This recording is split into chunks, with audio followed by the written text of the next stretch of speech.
hold on. But the caliphate. Dude, we literally just Hello, friends, and welcome to Roll the Quest, where we are never serious and never professional. We were finishing up a conversation that we thought we were done with, and apparently we were not. It's fine. The only thing that's worth mentioning is Gurgle will have to leave specifically at 9 o'clock our time. So it's about 2 hours in. He's going to have to step away for a bit.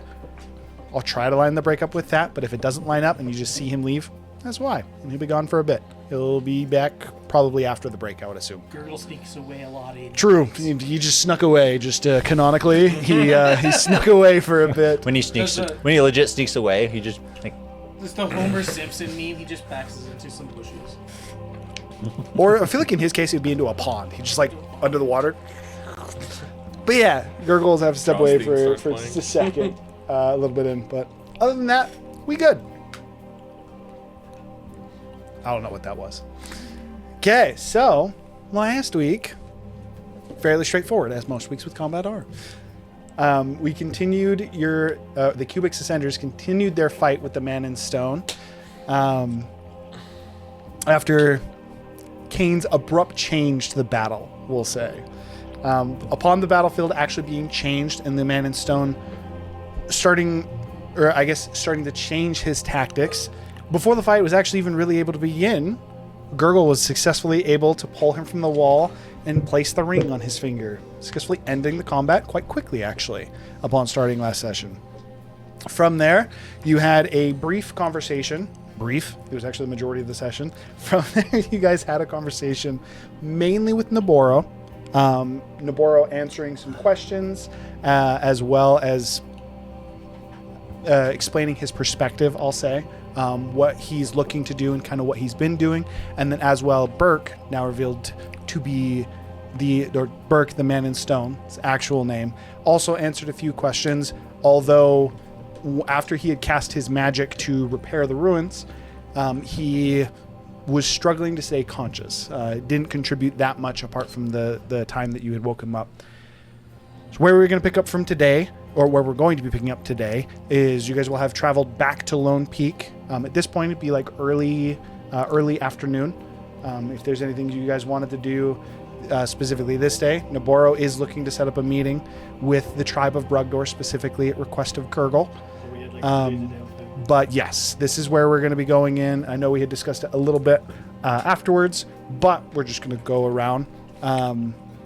For effectively arriving at Lone Peak, you're going to have a couple days of downtime, specifically 3 days of downtime, while waiting for the tribe of Brugdor, specifically to circle close enough that you would actually be able to meet with them. As something that you would learn, and Naboro would tell you, is the tribe of Brugdor is very much so a nomadic tribe that travels about the plains surrounding Lone Peak. Might even be more accurate to call them more of like a caravan, like a traveling caravan, or the bodyguards for a caravan, I should say. But their traveling troop will be arriving in 3 days. So in the meantime, we're just going to go through and have everyone talk about what they were doing. Yours was very simple, so I'll start with you, Mr. Clay. What are you doing for the next 3 days?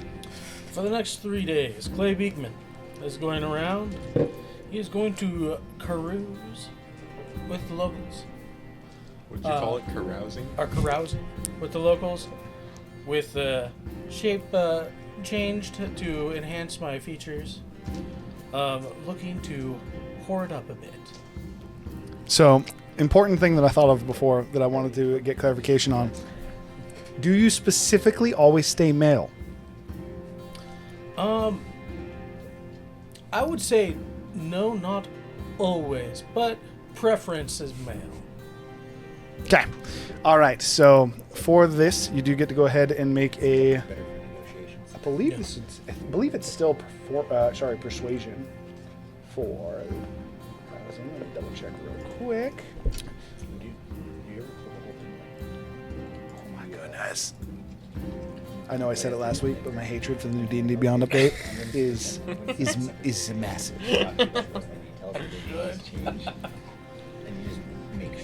All right, I do not like it at all. Persuasion, you Get said? famous 10 years from I believe now. so. I'm double checking what kind of roll it is real quick. Oh, We ain't never gonna get sponsored. Yes, it is a persuasion check. almost perfect. I got a 19 on the die. We were For sponsored a by the. dirty 30. We were sponsored by the Goddess of Wisdom. He accidentally sleeps with Kane's brother. Okay, and Would that be then accidental? Well, In I'd be terms- accident in terms of clientele, That's fair. where specifically are you targeting to build relationships? Are you trying to build like with members within the Golden Scales that are more so high up? Do you want more so like informants? What effectively is your targeted contact that you're looking to build? I probably think I would like more informants. More informants. Okay. And you said you got a dirty 30. Dirty 30. Okay, so Which is appropriate for what I'm doing. you sure it's not inappropriate? Oh. Okay, so you were able to make 3 allied contacts, one of which is still within the Golden Scales.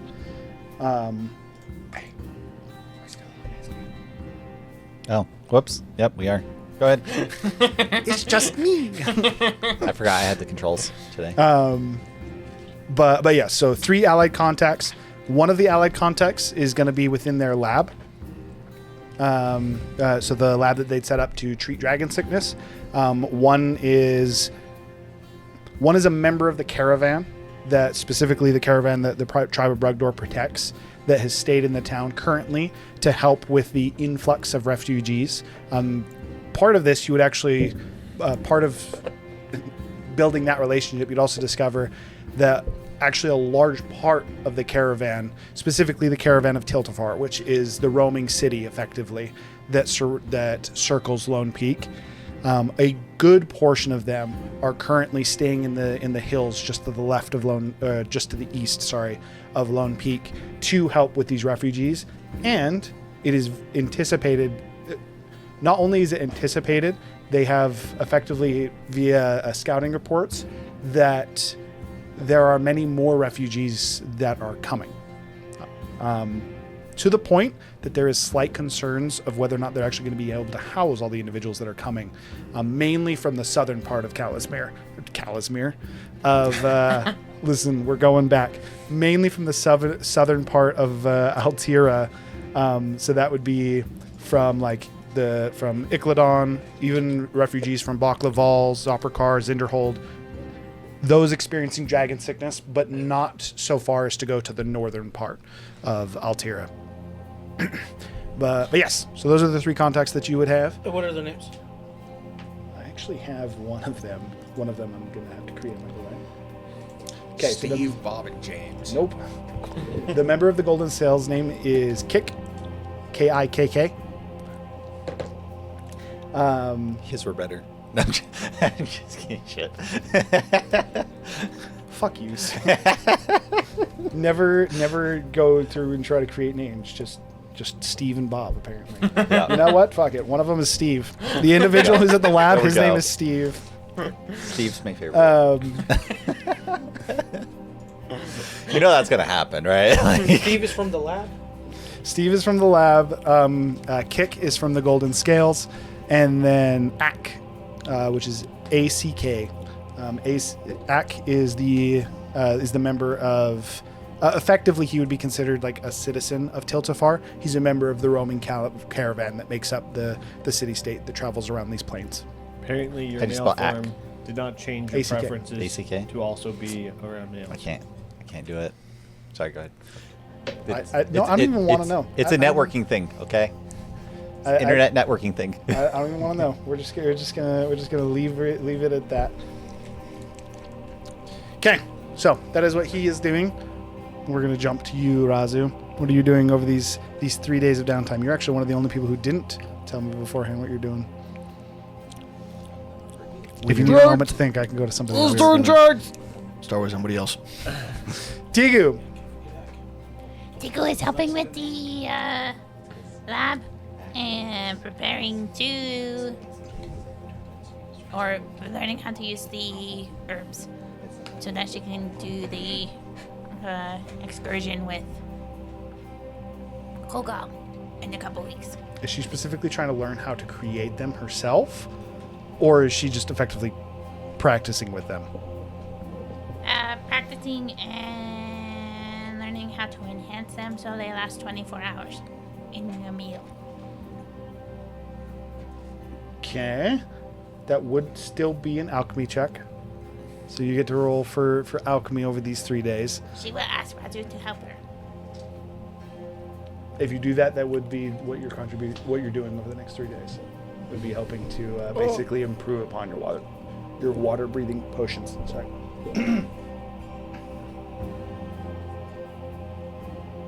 Well, while you consider that.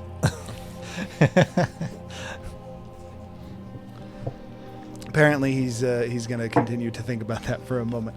Gurgle, what are you doing over the next 3 days while you wait for the tribal bug door to circle? Which one was I going to work on? His or his? Who wanted it more? You can work on his.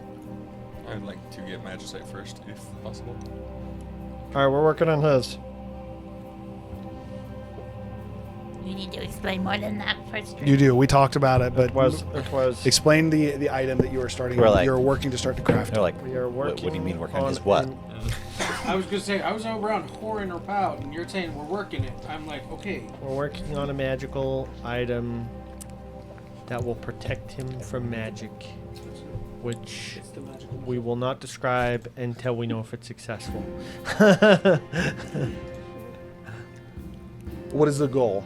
The armor, the armor is to protect him with a flavor of wildness to it.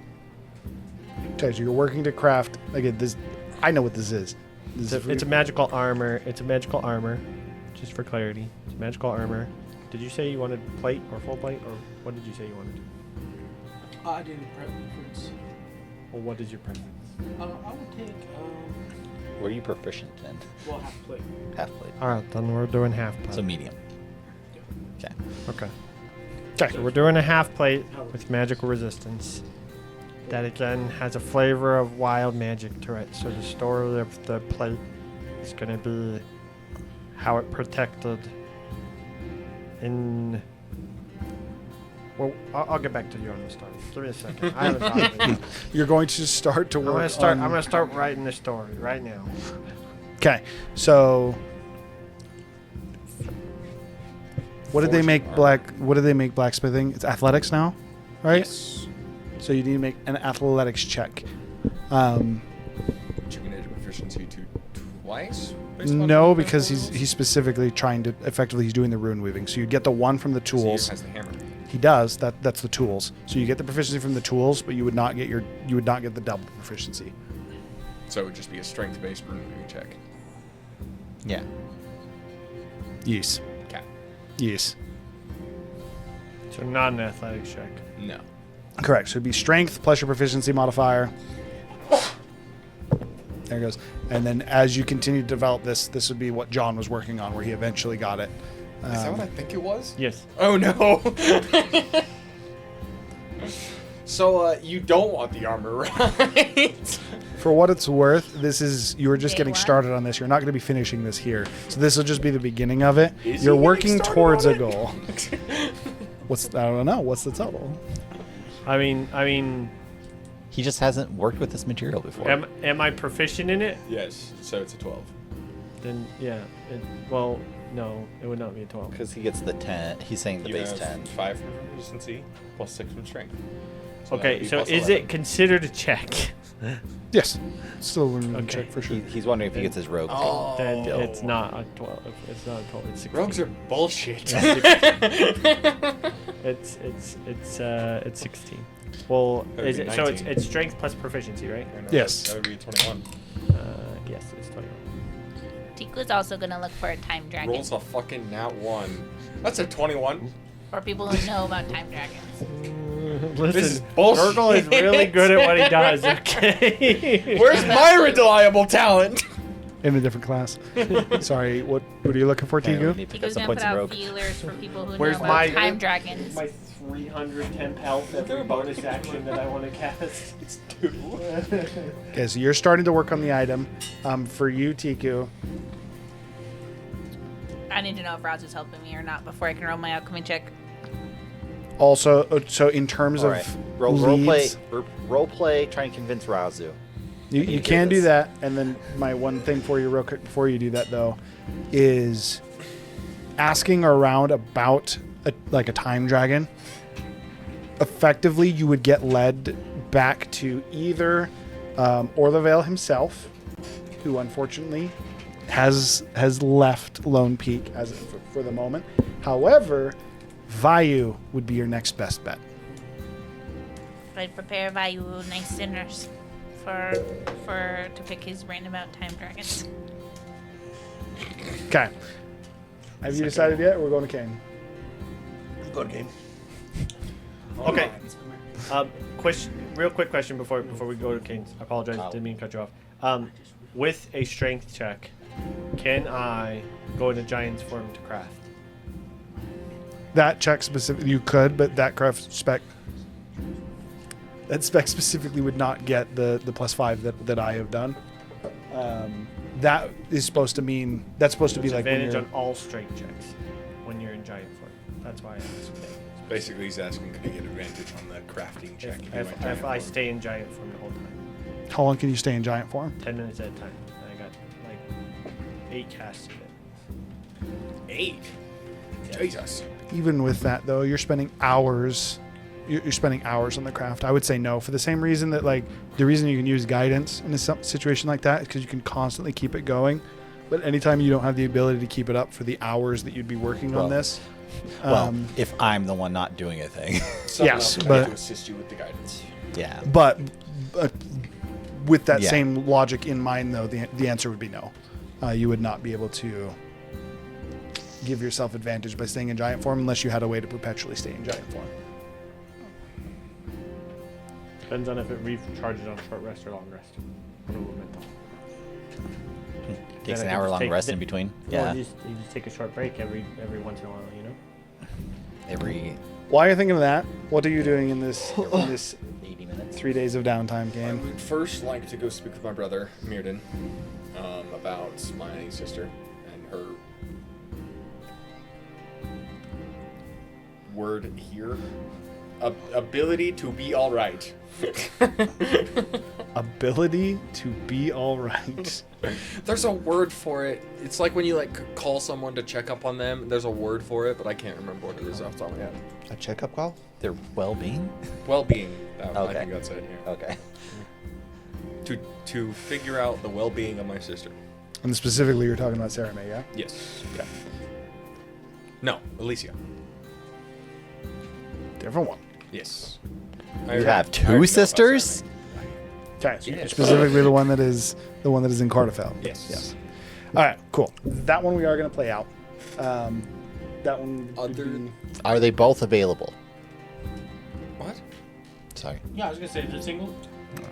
Okay, we're moving What on. What the fuck is wrong with you people? I might need to change up what I'm doing for the 3 days. Or should I say, who I'm doing?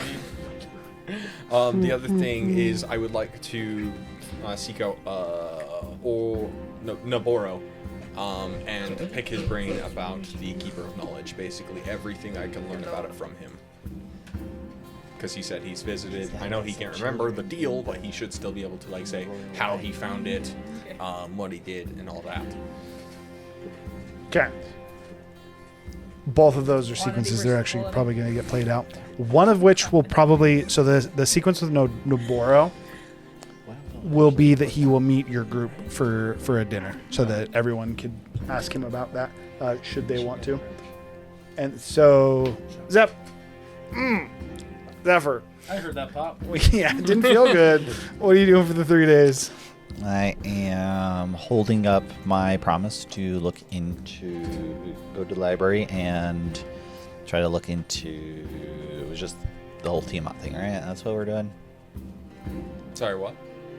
Try Gosh, I'm drawing a blank with the exact thing I was looking for. What was I looking So for? you're going in to the library. To be able to acquire someone's life story without giving your own, effectively. But you're looking for Silfarion's yeah, life story. Silfarion's life story, yeah, right? Okay. Yes. That's what I'm looking into. All right, if I have to, like, I gotta smoosh with the custodians in the library, I'm sure. One other And thing, time dragons. you also need to look up the Keeper of Knowledge date of return, date of arrival. Oh, the Because in the cycle library is of how, yeah. that's how we And can know any- where he is. Okay. Technically, that piece was Oh, available within yeah, any of the but I libraries. could just ask the Oh, we got custodians one about right it. They're here, like, might as hey, well use it. yeah, just ask the custodians, like, hey, like, if I were trying to get this information, how do I Cycle get of it? the keepers. Yeah. That's what it is. That's right. Okay, so you're going to meet the library. Just in case anyone didn't hear, he has some questions from Naboro. That one I'm going to have basically just be a dinner that you guys all meet up with. And then you're going to go meet with your sibling. You're preparing a dinner for Vayu, and you'd like to meet with him with this, yes? Ask him some questions about it. Am I understanding that correctly? I think I'm just like kind of being like just giving him like snacks a whole bunch of times to try to convince him to tell me about time dragons. like just sending him random snacks all the time. Okay, so for the sake of that, you're effectively just leaving him presents with question. Do go ahead and make a persuasion check. Cakes with time dragon Actually, written on it. we're gonna do a couple. First, you're gonna do the survival to actually cook the meals. We're just gonna do one as a blanket check for that. Okay. And Then, well, depending on what you roll is going to determine whether or not you're going to have advantage or not on the next roll. So I need to know what the survival is first.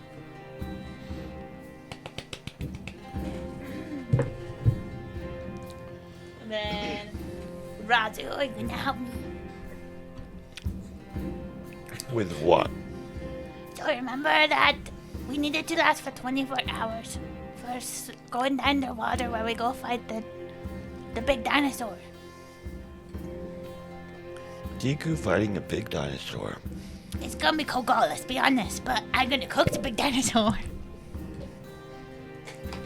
Wow. Rattles in the kitchen. I was planning on running an experiment anyway. Okay, so the goal is That's the experiment. Faulty. I'm going to try to improve the potion. To instead last 24 hours, work exactly like a mutagen. The goal is to get it to make you breathe underwater. And Raju's going to assume that the countermeasure is that you cannot breathe above water until you cleanse it. And you cleanse it the same way Bullet Hunter would do it. I would effectively be trying to make something that could clear it out of your system. But there is my idea for the design is that there's going to be about a 10-minute transition period. Once you drink the cure, that you would not be able to breathe air. So this is not being instantaneous. You would drink, you would take it, you would then be able to breathe underwater for however long you stay under the effect, and try to make a cure that once you take it, within 10 minutes you will revert and cleanse it from your system. That is what I'm Okay, so to you're do. trying to make a longer lasting potion and effectively sacking the ability of the person who consumes their ability to breathe normal air to try and make it more reasonable. To make it to more reasonable, and make it last with longer. alchemy, it's like, because alchemy takes so long, the idea is to do a quicker form of alchemy, which obviously is going to have side effects, and those are the side effects Razu would assume would happen. Okay. Razu, would this potion require the person to have the ability to breathe underwater to have this effect of not being able to breathe air? What if you put Leviathan in it? So say I give this to somebody, slip it in their drink. Yep, they yep, take it, yep. Now they can't breathe air. Hypothetically, I mean, poison, I'm assuming it might be a DC. I'm if you like, try to fight it. maybe not this one. If you add Leviathan, it might just help it breathe longer.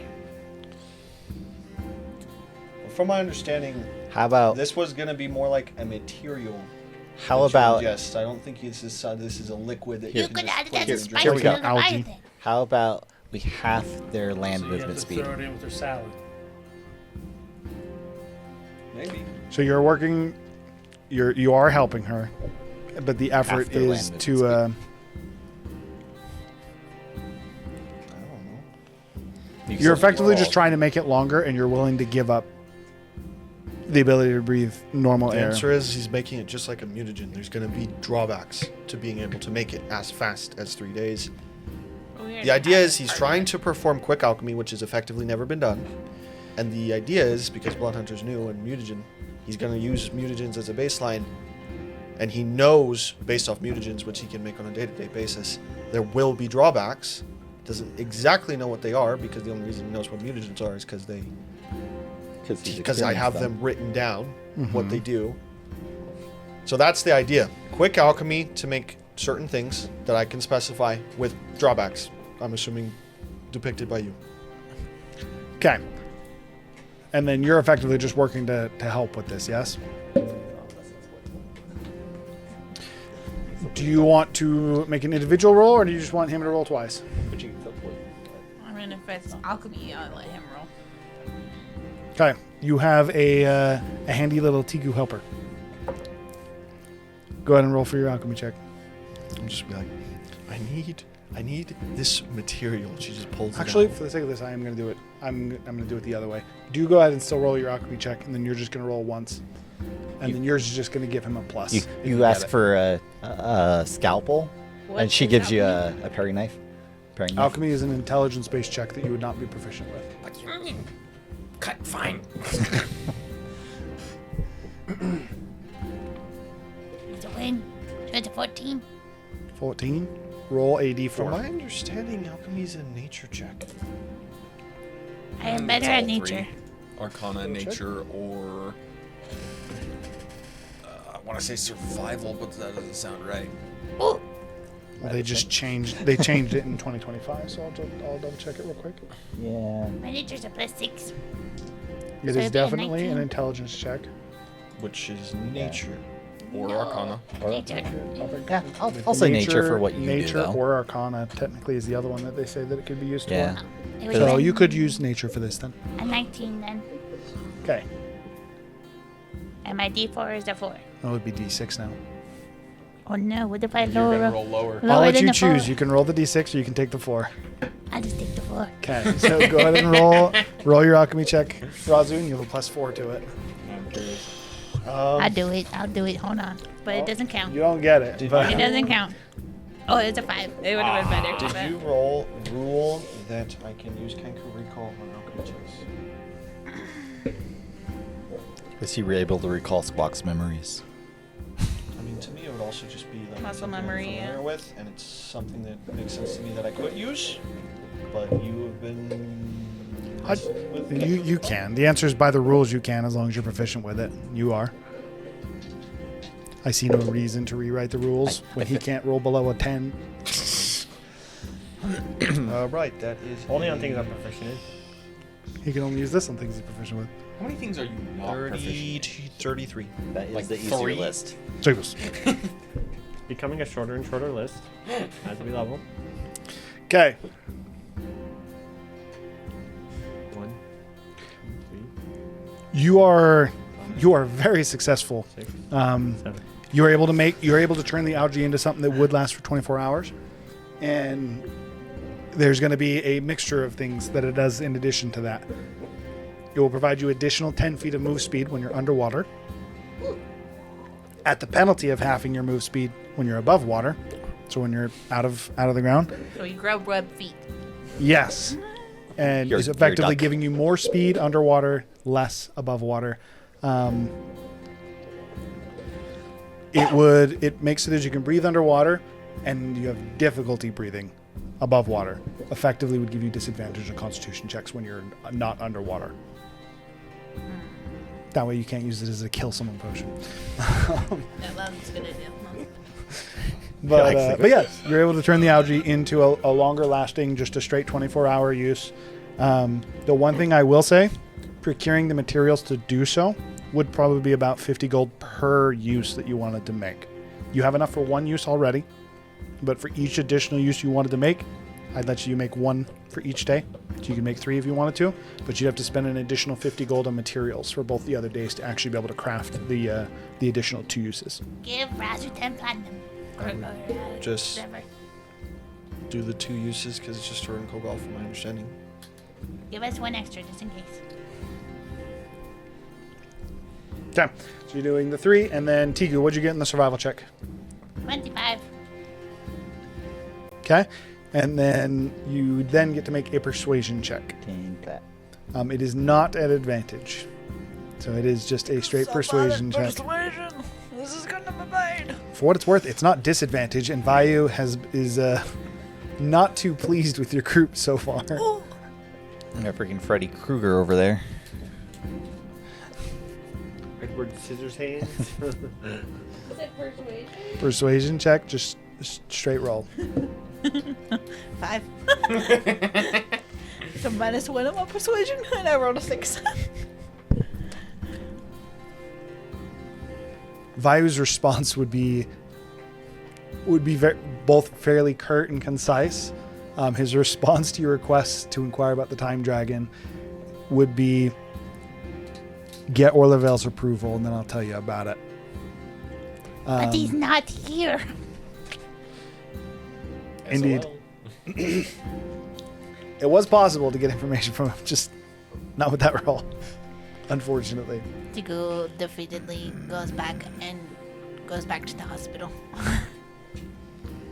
Okay, and then you'd work on the algae. Is this with you? Good. I was just saying, since those 2 things weren't actually downtime, I would just spend my time in the hospital just with my magic, healing magic, trying to make it as seamless a transition as possible. Make a medicine check. You sure? Yep. You're like, you don't want to like do something else? Should it be like a different 12? check? 12. Okay. This was purely just to see how well you're doing and how much of a reputation you're building within the lab as you continue to I'm not heal, really doing it for reputation, just to help. which would build reputation. It's still a side effect. No Well, good actually, deed what I goes needed, unpunished. What I needed is actually I needed this guy. So Speak away. I need you to help me infuse your wild magic into the armor. I have an idea. My wild magic? Yeah, don't you use wild magic to transform into a dragon? No. No. My magic is not wild, it is free. Okay, I need you to infuse that magic into. It is honorable, noble, majestic, and beautiful. I need you to infuse that magic into the armor. Do you understand what you're asking? Just like a powerful. Starts his That the magic will produce some effect. But do you understand what you're asking me to do? Understanding. Oh, you mean to put like some of yourself in there? That's not what I'm asking. That is required. Just do something similar to you. Like what you use to transform, do a little bit of that, but not actually you. That's not how it works, Gabriel. My magic is not an infinite resource. It has to take from somewhere. I can do it if you believe it necessary. Just understand what you're asking of me. I just think it would be cool to put some like, a little bit of chaos into this thing, You believe my magic is chaotic? Sometimes. Did you see what happened in the last fight? It's pretty chaotic. I did that on purpose. Oh, that's maybe from your point of view. Maybe from... You Someone's purposely wanted the stone to collapse on your ally? Yes. Because he was planning on utilizing it for something negative. I'm just saying it sounded like a lot of chaos. So you just beat him to it. So he couldn't Hold on. do it. Here, better idea. No one can beat up my friends except for me. Better idea. Yes, Better It idea. did not work. Better idea. Graced his I intercept. need you to infuse whatever you can conjure of the Gravekeeper into this armor. That's what I want. You think I can just conjure the Gravekeeper? Just do your best I get creative with it. I can rune weave if that is what you desire. Sure. That's sure perfect. This is gonna go so wrong. It's like my magic has nothing to do with this. Grab me some like evil cultist as wild magic, and I'll suck the magic out of him. That would also work. Magic vampire confirmed. I want chaos. I want like I don't know, maybe like Wild Mother or something. You know, I want craziness in here. That's okay. That's what I'm saying. Find some chaotic cultist. I just suck the wild magic out of Get it. creative with What it. the fuck are you even asking? I'm so. Why I does- also this- need to know what the plan here is. What are you actually trying to do? I need him to conjure some wild magic. I can't. He's like, I don't have the ability. Wild Go magic get your is, girlfriend. like, I know. it's effectively like a whole subclass. I'm just saying like chaos. Chaos. But isn't chaos. the So- ability to summon wild magic also sort of like chaotic in itself? Like, it's not. It is chaotic. That's Yo. wild magic is chaotic. Yo, Paul. I overhear this. Kill her. I wasn't being quiet. Razu would hold the deck to you and say, Didn't you say you've eaten one before? Okay. And it killed me. Oh shoot, man, that is Hey, bad, but man. you could suck the magic out of a card maybe and use Hell, that. maybe you can transfer the magic into the armor without. do need to actually touching practice. it. I actually don't like. I don't hate this idea actually. You do need to practice sucking in magic though. So I mean, Does Yeah, Kane- just because you need to practice doesn't mean you go in a NASCAR race your Hold on. first But time imagine- driving a car. No. But imagine this. Well, imagine this. Ken. I need some clarity. Does Kane's vampirism only work on living beings, or can it work on items?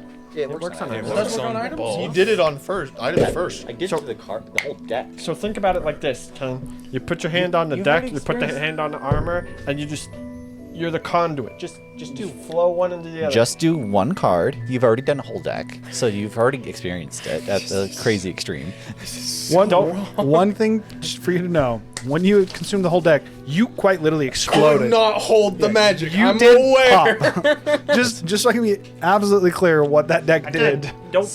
don't hold it in. You just be a Not how it works. conduit. How many Let the cards were in the water deck? flow The deck through is you. divine magic. It was You guys your are wondering. undrawn deck. I know, yeah. What cards are in the deck? I don't know, 36? That's horrifying, Jasmine. That's just for me and her. No one else will even get it. But that's horrifying. There's 17 cards in the deck. Wait, what? So, metal? so wait, did you only explode 17 wait. times more than you could absorb? What metal are we using for this? Titanium? So it's the titanium armor that was given to you. Specifically, this is black. This is pure titanium. This would be one Titanium is defense. Yes. That's why she's using it for. Is that dog? I feel like pumping divine magic into a item that's literally supposed to counter divine magic is not a great idea. Well, You said this it's- was divine magic. the cards. The cards aren't divine magic. They are. No, they're not. It's It soul is magic. divine magic. It's They divine are magic. divine magic. The Hiram actually But- created a new magic Is it? subtype So called divine magic is what it But would how be. do you fight divine, but with more divine? But, you can do whatever you want, Let's but- Fight, defend against it fight fire But with it can fire. be infused. How do gods fight each other? Infused. with divine magic. Yeah. I will give you a little bit, Do you- especially because you had consumed it Yours previously. is nature, man. It's closer to wild magic than divine is. Except for this divine magic is literally chaos. Chill for one moment. Wild Mother is. You would think, like Cain would believe, that what they're asking is possible, albeit dangerous. When you consumed the deck before, given a strong enough vessel, you actually could see a world that is something you could contain. Also, for what it's worth, along the lines of it being soul magic or divine magic is what I've actually coined it. Very potent. Very, very potent. So you'd have to find a good balance of how many cards you're going to eat.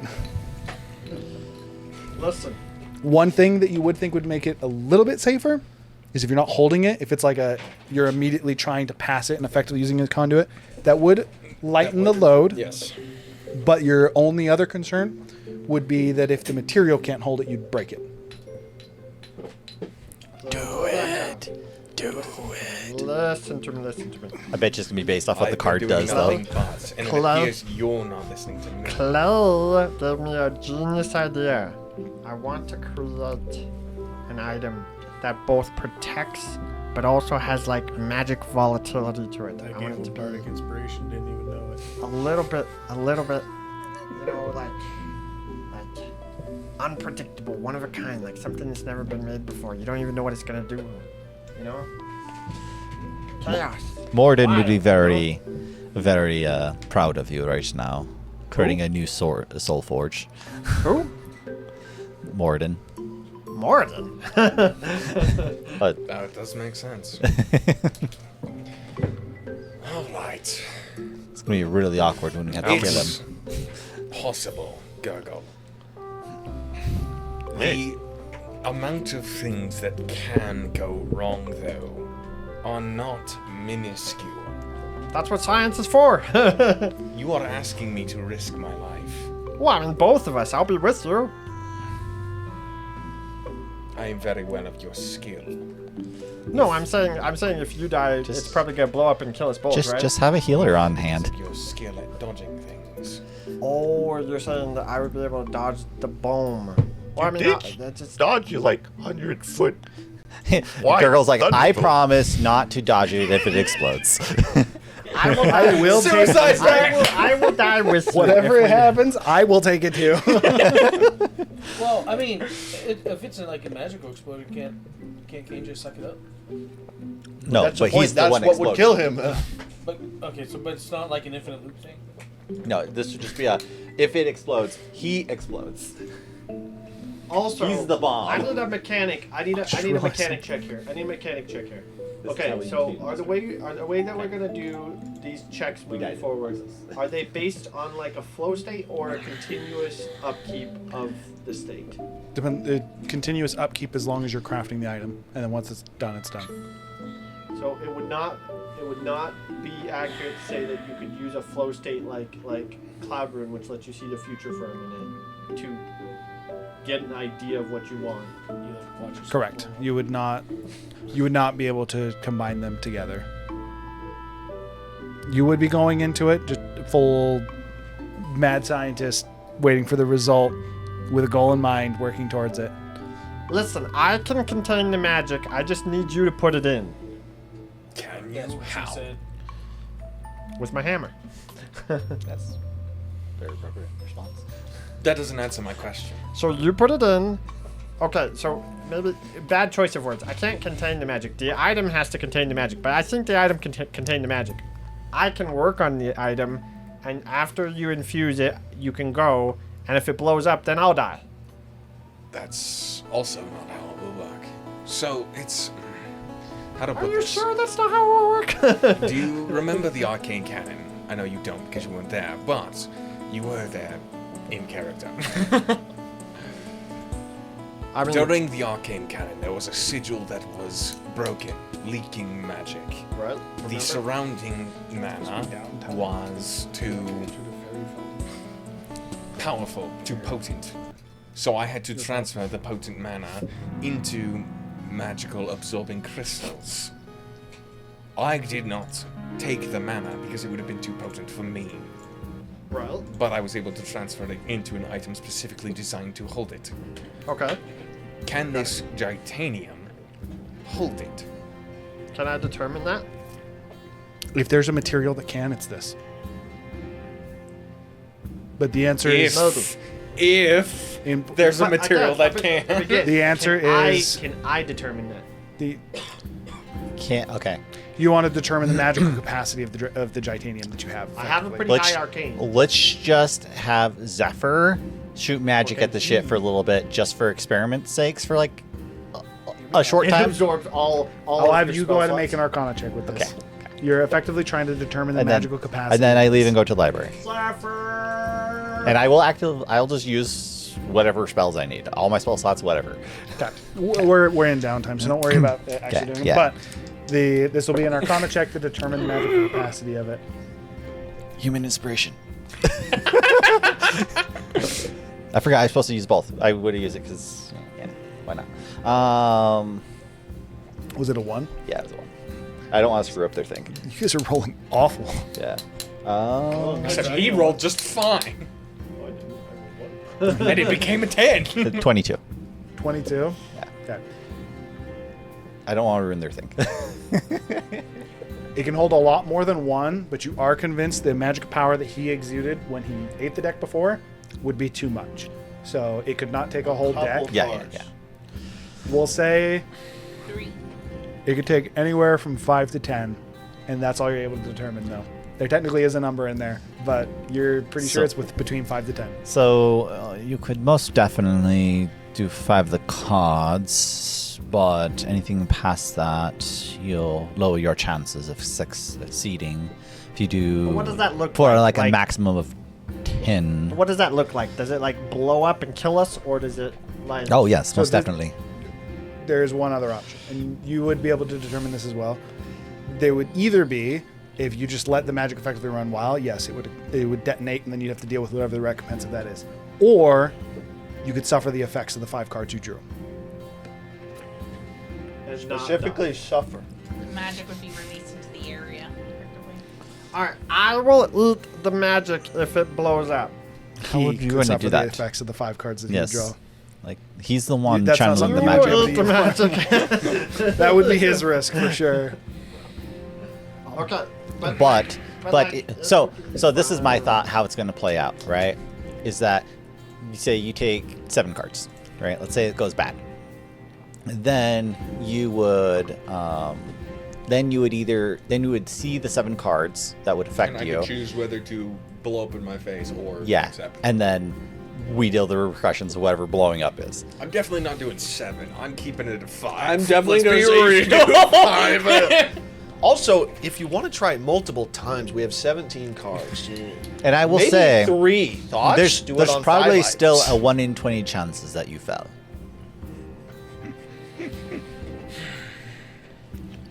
And you're certain this is the best course of action.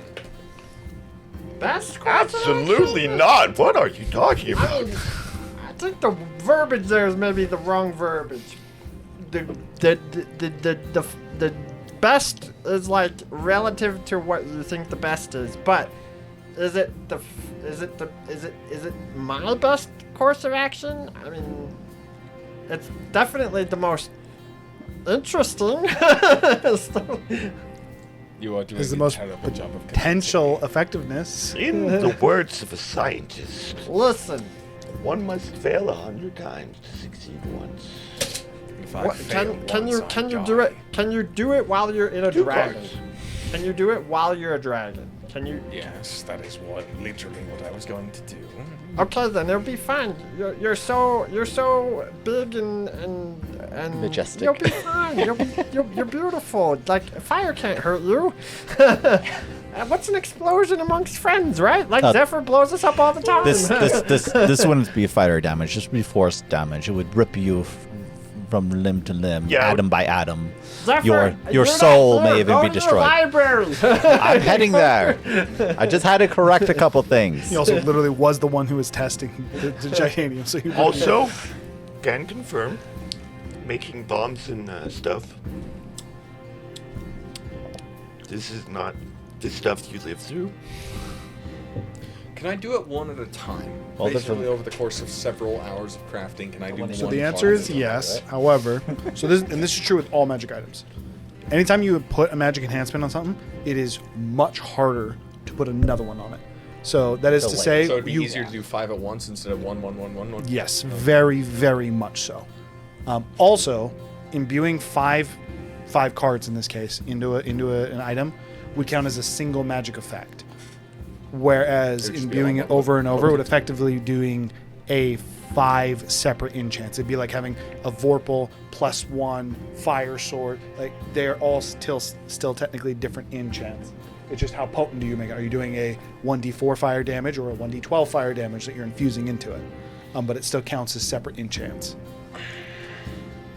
And that is just how for you as well, because I know that you're kind of crafting them, Paul. How many That is how cards? crafting magic items just works. How many cards for a 1d100 fire enchant? The whole thing.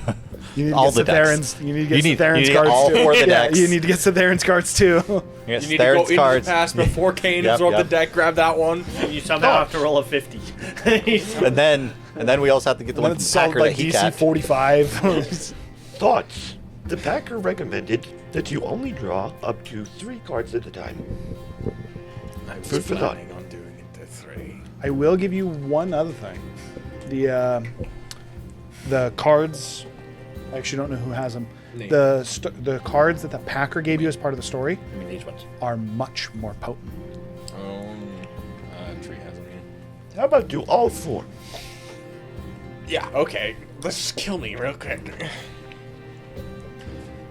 So, To get my feet wet, as it were, I will do 3. I just had a thought.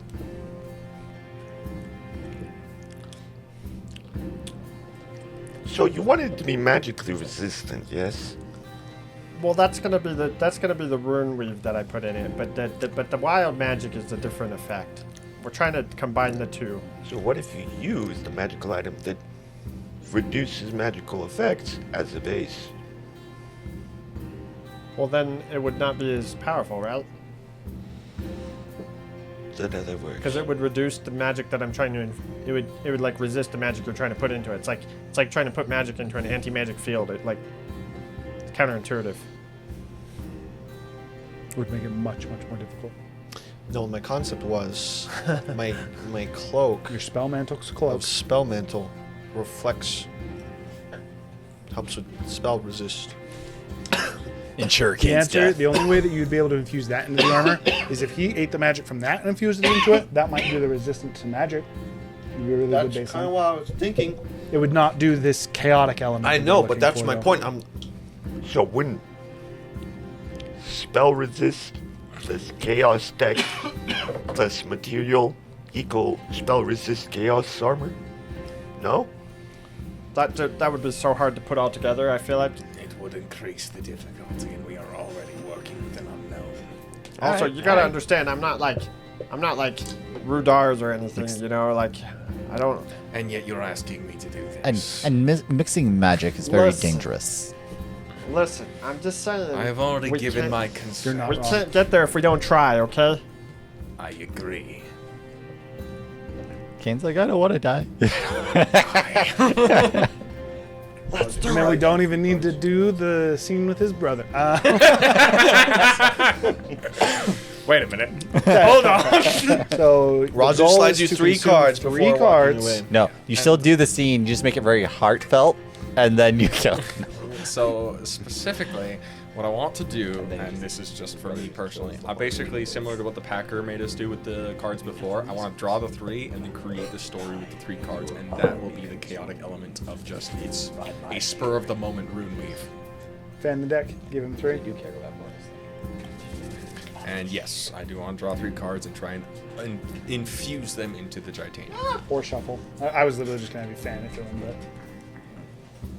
All right. I'm gonna assume I put aside enough that I know I need for a half plate. Here we go. How many cards again, do you the pick? way that the titanium works, you have enough for 2 different I know. Items. So I put enough away for one. Yeah, single half you were plate. able to keep the. And then that's the, what he's infusing. The second instance. This is so bad. Let's go, baby! Flip them All right. one at a time. So, as per the chaos, it would be better to flip it one at a time. It's like Avalon. It's like success and fail cards. Hopefully they're all successes. Alright. So, for the story of this rune wave. A beautiful warrior spends her nights slaying those that she deems worthy. I want that card. She travels through the Now you city, can't draw it. I know it. It's probably the strength plus.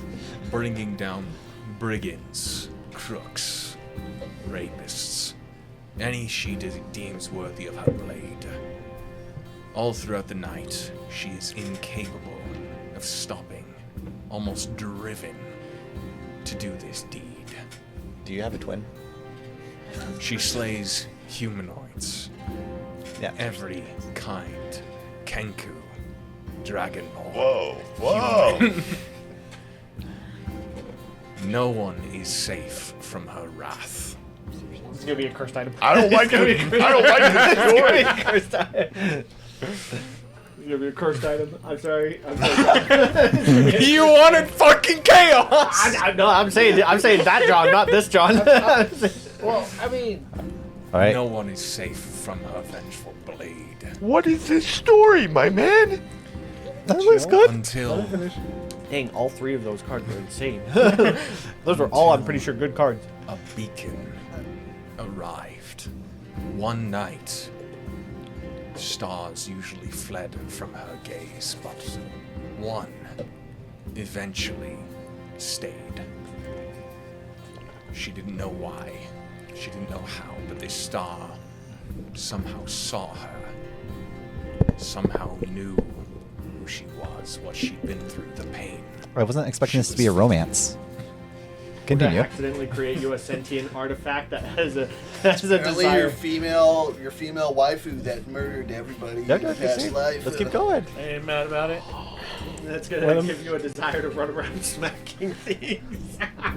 And this star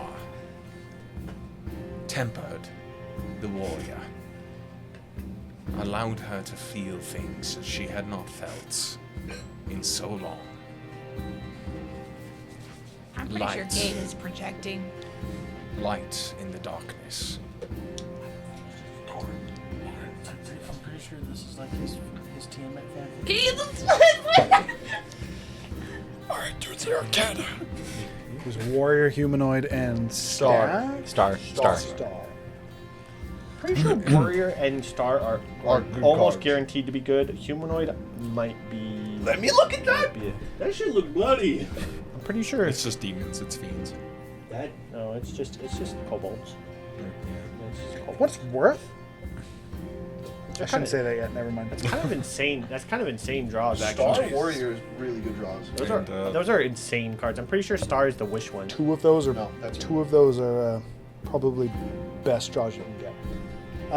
Which is That is- unfortunate because now they're not in your deck anymore. This one is like remember though.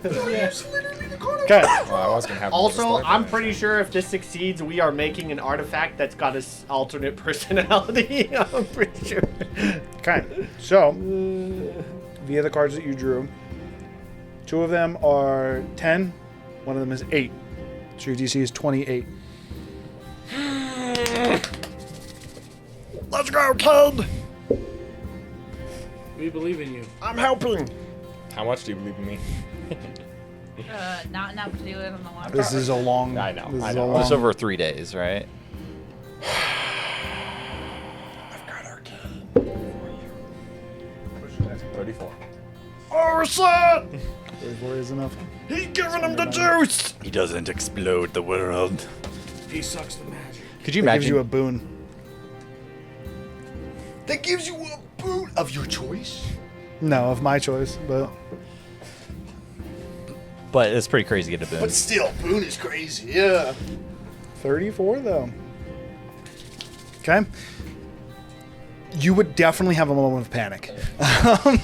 Absorbing the 3 cards, you would have that feeling, that same feeling, even with just those 3 cards due to the 3 you drew. You're not, in this case, before you were like, oh, I'm going to effectively pop. This one is, you're not confident you'd be able to contain it, but there is the slight bit of confidence in the reassurance that you are transferring it over to a piece of armor. I want to say that when he's pulling the magic as it tries to overwhelm him, he asserts his draconic will over it, and as a true dragon should, and commands the magic to behave. Mine. You do as I say. I like that. It's good. This is all a fanfic, Make John. persuasion check. Persuasion. What the? Intimidation? I would allow intimidation. Natural 20 for a 25.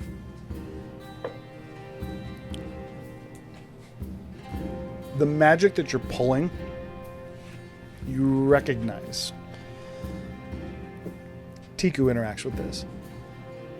To Soul the magic? point Divine that magic? you are confident that these these cards are actually individual souls, likely of powerful people, much like a soul coin. effectively very powerful, most likely magical entities that have been sealed into these cards to create this deck, I think that allowing for its myriad of different effects. So you're saying I impressed them or something? Scared them. Scared them? Okay. They would effectively what before caused you to explode was actually the magic or the people, the souls in the cards, looking to be free. However, in this case, via the intimidation, they would be transferred into the suit of into the technically not suit of armor at this point. It would be transferring the magic into the Gitanium, effectively mold. And I don't know if. So are they sentient? Yes, each one. I don't know if we do that then. Do you want to try and hold it? I, You only get that sense when you take the magic in. Okay, hang on. Shit. The soul. Okay, this is something you could. I feel like we've already had this conversation. So, especially in the magical item, the soul would maintain just in the next magical item. But now there's 3 of them, and I'm fusing them, and Yeah, from now what they- I know, now- or now- that's what Kane knows, that's very fucking bad. Now they have neighbors.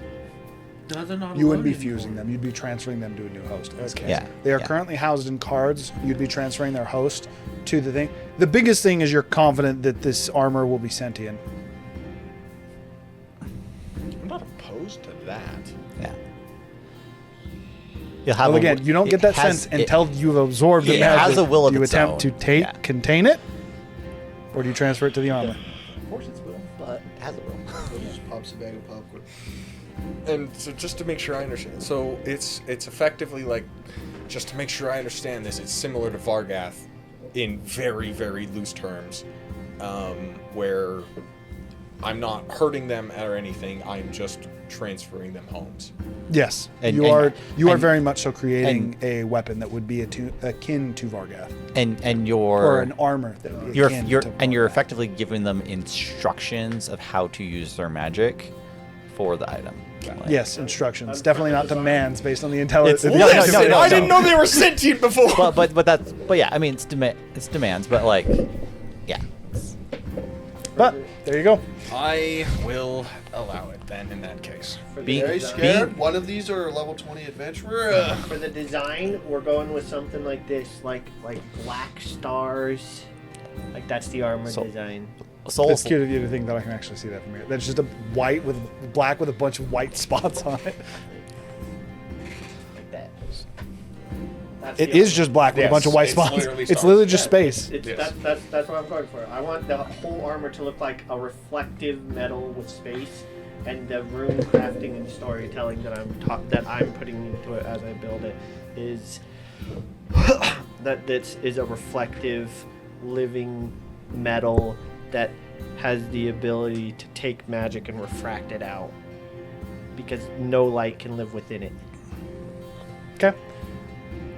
For the 3 days, the magic has been infused and you're starting to work on it. This still will Yeah, require yeah. additional checks Yeah, yeah. to finish the armor, but you make very good progress, and there's a great deal of magic that has been still inside. By the way, it can contain up to 7. Each card is between 7 to 10 onto the DC. So if you would have chosen 5 and drawn like that, you would have like a DC 50. Jesus Christ! Good thing I didn't. Okay. It's fine. With that, technically that would be happening kind of a little bit throughout That's it. also the most pure metal. It's working for it. I would say that's why he goes to the clinic to de-stress. He's also healing himself To a little heal bit. people. Mentally. We got to recover. Oh my god! I almost died.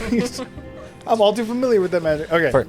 As you pulled in, you had like 5 souls. You could hear their thoughts and everything, their memories. Or sorry, the 3. Yeah, There's 3 3. souls.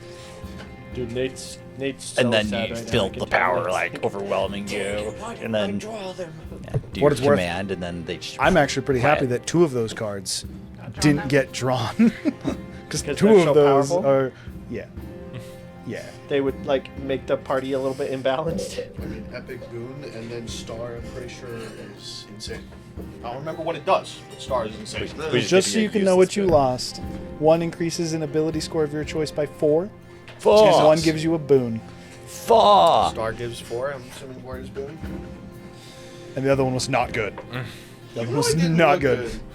We'll say for you got the sense of almost like a knightly soul, a very, very wise soul, and a very, very angry soul. Hopefully they can balance each other out. Hopefully. He was We're gonna mad want because By the way, Packer this is cheated at definitely cards. gonna be an artifact that talks to you. I hate to. Oh yeah, no, that's fine. This Done. is definitely an Clay artifact. cannot here. wait to meet the muscle mommy that's in his armor. That lives in his armor. That's Okay. what the story was. So, we got that. So from here, we're going to go to the library. To the library. You looking to enter second floor or first floor? Which librarian are you wanting to interact with or ask? As a reminder, shy, more so skittish Yeah. version But I have a pretty on the good- bottom. I think I'd have to go to the second floor because that it's just a higher rank. It's effectively Yeah. the more. To get Silfarion's book, you'd have to go to the second floor. Yeah. It's the stuff that would not be readily accessible even to visitors within the Yeah. library. And I'm assuming the guy downstairs can't or is either not given certain information because that's the first place everyone goes, or just can't divulge anything. Well, for the sake of this, on what you're actually able to get, you actually get to speak with the librarian. Woo! So, you would find your way to the second floor again, given the directions of your friendly butler Batal. He would be able to escort you to the library. Entering on the second floor, which again, it's like a balcony that kind of goes about the top of it. You still see the multiple tables laid out. Worth noting, unlike the last time you were here, there are individuals on the bottom floor. Specifically, there is a golden dragonborn sitting at one of the tables reading a book. There is an elf with it's light red, nearly pink, more like autumn color, like the red that leaves have when fall. No, it's autumn. I was right the first time. Yeah. Autumn. Yeah, that Yeah. autumn red. Yeah. For his hair, is missing an ear on one side of his face. It looks to be almost like a burn scar on the right side of his face, and the other one being extremely pointed, quite tall. It gives you the idea of a high elf. And then lastly, there is a human who is sitting across from the high elf. They have a piece of parchment on the table, and they seem to be discussing it. Also worth noting, despite the fact that you're up and you're in what would be a fairly echoey room, as it is closed off, no windows, you cannot hear what they're talking about.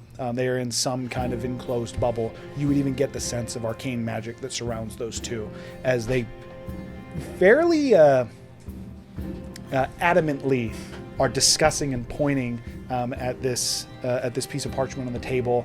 There's actually two of them. There's one of them that seems to be effectively a large piece of it almost looks like a king's order, and then the second one is a world map. With that, the librarian is not on the bottom floor. However, similar to how you had interacted with him before, is as soon as you enter in, you almost like start to look around. You would just hear a book clasped shut, and you would see a familiar individual in a. You guys told me what this was last time. I still don't remember what the penguin tuxedo, because that's always how I remember it. It's got a name. Tailcoat? Yeah, tailcoat cuts tuxedo. He's got glasses that are kind of hanging down a little bit low on his nose, and his hair is green as of the moment. But clasping the book shut, he turns. It's good to see you again, Zephyr. It's good to see you too. It's been a couple millennia for you, or do you just see me like a few weeks ago? Well, I guess it'd be over about a month and a half ago. As he slots the book back on the shelf, he seems to almost appear on not the other side, almost like kitty cornered from you in the room, and he opens up another book, and although he is a good 60 feet away from you, you hear him as if he's just standing next to you as he opens the book and starts to read through it. He says, "It has been many years, it seems, but to me, it's almost as if it was yesterday. Tell me, what can I help you with?" As he puts the book back and again would seemingly appear next to you with his hand on or is recalling his hand from the bookshelf. Well, let's start with the easy request. Me and my companions want to find the library, or right? We call Keeper him of the knowledge. Keeper of Knowledge. That's right. It's like so the Keeper of Knowledge. Is there any requirements to meeting him, or do we just show up at a location? I hear that he effectively facilitates these libraries to exist. You could say that. He is you could call him our father in keepsakes of how most, as he looks to the people down at the down on the bottom floor, says how most would refer to relationships. Meeting with him is simple. Getting his attention, that's where things can oftentimes become difficult. Why It's is hard that? to present him with something that he finds interesting enough to make a stop, you could say. That said, figuring out when he's going to be there, trivial matter. Not even second floor worthy. As he would point down to the bottom floor, and effectively back into one of the corners, there is what appears to be. You didn't notice this before, even when you walked in just barely. It's almost as if when he points it out, you notice that almost like back behind where one of the bookshelves kind of loops around, there is effectively a telescope pointing directly at one of the bookcase walls. This is meeting with him, finding when you can meet with him. You simply must look at when the stars overlap with the moon. It's fairly straightforward. I'm confident someone of your expertise could solve it. What a little bit of a task, nonetheless. Okay. And then the Keeper of Knowledge only arrives if you have information that he doesn't know about, I'm assuming. Not necessarily that he doesn't know about, but that he finds interesting. He finds entertainment in discussing, exploring the knowledge or his knowledge through the perspective of others. So you simply must come prepared with let's call it an interesting tale, an interesting bit of knowledge, presented from a perspective that he does not understand or hasn't thought of himself. And if you're able to... Gosh, I theorycraft too much, I give up all my fucking ideas. Sorry. If you have something along those lines, he can typically... I guess it would be accurate to say he can sense it. Okay. We have an interesting group of folks, so I'm sure we can come up with something. I'm sure you could. Again, simplified when you can meet with him, and he would again gesture to that telescope on the bottom floor. Worth noting, as he gestures to the telescope, looking at the individuals, specifically those that seem to be almost appear to be arguing, there's like that clear, almost like upturned chin, dissatisfied, very similar to how he looked at Razu when Razu was in here before. On the second request, this is going to be a bit more extreme. How can I get the story of another? Specifically looking for... Do we ever get Cetharian's last name? Cetharion? Yeah. Did not know. So. Okay. I think it's Smith. Is it Therion or Tiamat? Okay, what's the Time Dragon's name? The king from before? Did we get his name? Did we get his name either? I'm just trying to think. I think we did get his name. I'm pretty sure you did. I feel like we did. We just don't use it, so because He is he's dead. typically referred to as the Dragon King. We'll just go. I'm looking for the story of the late Dragon King's daughter, Cetharion. Again, a fairly trivial request, but payment is typically higher than most are willing to pay. Is you reach over and not pulling one of the books out, but kind of slightly pull, almost like that kind of like secret door kind of feeling. As you would pull the bookcase would almost kind of open back into a longer hallway.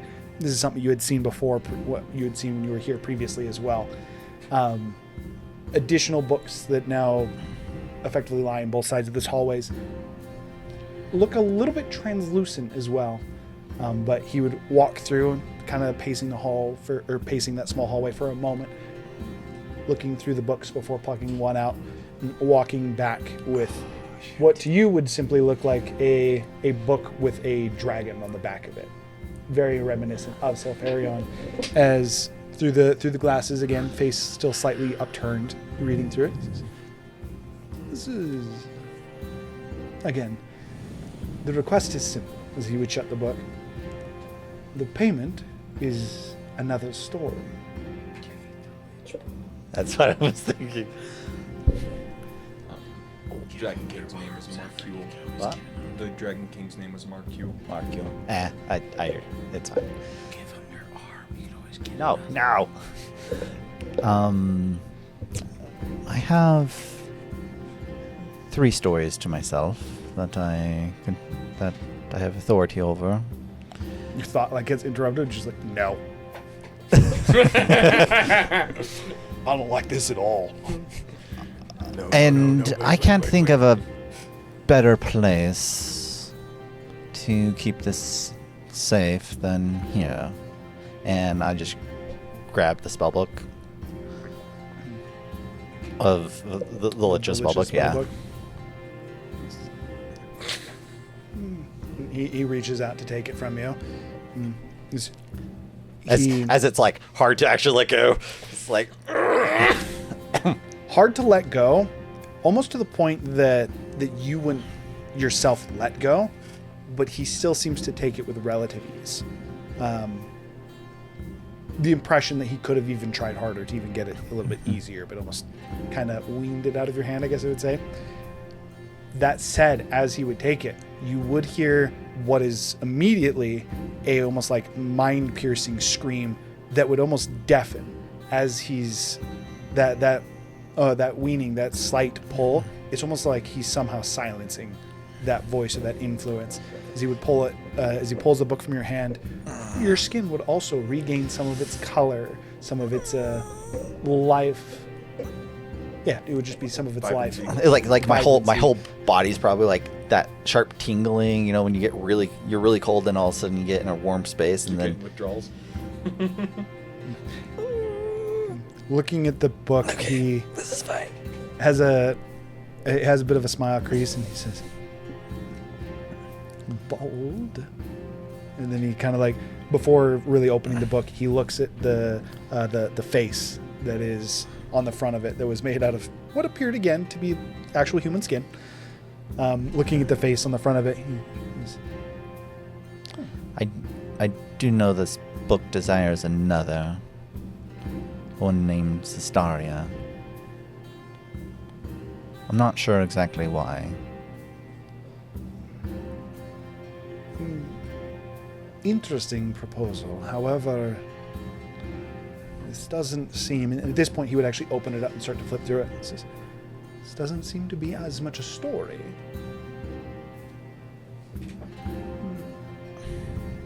But would be a nice addition to the library as well. Is to see... Actually, I'm going to have you roll for the Lich. All right. So you're going to roll for the Lich, and I'm going to roll for the Librarian. For the sake of this is going to be Arcana. This is a contested Arcana check. The Lich's plus to Arcana is 16. Okay, it's not a great roll. Is that a good or a bad? I don't know. 24. Yeah, 24. Yep. Unfortunate. I don't know. I don't know if this is roll good or bad or what. You rolled average, and that's all that matters. Is he... Maybe it's unfortunate because Hiram wanted the Lich to win and the Lich failed. Oh, I don't know. Maybe. He reads through it again for a moment. He kind of stops as he hits the halfway point and freezes for a moment. Then he shuts the book. This would be... And again, he looks to the bottom floor at this point. this time seemingly looking aimlessly towards one of the chairs that is empty yet pulled out from the table.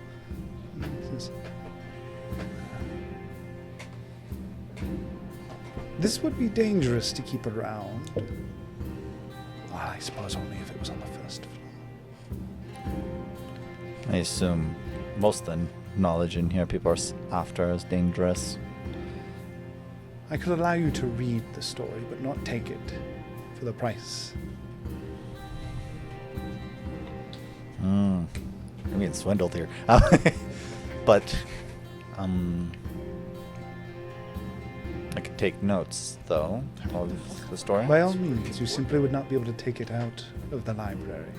I think that's... I even could allow you Acceptable. visitations. What? I could even allow you visitations if you must revisit it. It is worth noting that only your eyes would be able to see it, though. But I couldn't convey to others? What do you remember? Well, that's, foreboding. I'm gonna guess it's gonna require a really good history check every time I gotta remember that shit. I think that's acceptable. I think as Zephyr kind of looks at the book, looks at the Lich book a little bit more, kind of longing for it. Even though I never got to use it. It's probably a good thing I didn't let you cast a spell that was in there. I think that's worth it. I will. So you I'll agree to the relinquish trade. it. Yes, I'll relinquish it. As you would reach over, and the books on the books on the shelf near him, seemingly almost like and pull apart for a moment. He slots the book in, and the cover immediately changes to be reminiscent of all the other covers And then in the library. Then I also assume I just completely forget about the book, everything in it. You do forget Yep. about the contents of the book. You would not, if you did copy any of those spells over, they would also erase from your spell book. Yeah. So all Which- knowledge which- of the spells and everything that was in there would be removed. And as he takes the book, and the spine of the book seems to fade and turn into just like all the other books, you do still hear almost like on the wind a you'll regret that. But you can't place the voice, as you would no longer remember what you'd no longer even. So it would even go as far as to say you wouldn't remember what you traded him. Yeah. But he would then hand you the book of Self-Arion, which you would be able to kind of put two and two together real quick to know that you Like made I traded some something. kind of exchange. He says, again, it cannot leave the library, and only for your eyes. Agreed.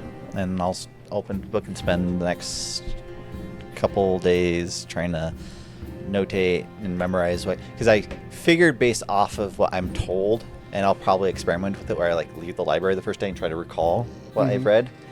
I'm assuming what's going to happen is it's just really hard to remember stuff once I leave the library. Correct. It is when not in the library, it is extremely hard to reaccount and it'd be hard to reaccount and recap what That you're book actually reading in specifically, it. yeah. You sit right next to where the library is. When you open the book and you read it aloud, and Kane is just on the other side of the door. Too bad it's in a different Dimension. You really can't hear outside dimension the and library. like no sounds leaving. Okay. Interacting with the trying to read my lips? telescope, just because this is effectively still going to be a roll, just to give you an idea of what it is. As soon as you actually go down to the telescope, despite the fact that you're in the library, when you look through it, you can see the stars. To the point where even if you were to face it at the ground, it's almost as if you could see through Cantifar, through the planet, Okay. and you can see the stars on the outside. Effectively a telescope that somehow lets you see any angle into the stars, no matter where you are. Let's see if I can figure this out. Okay,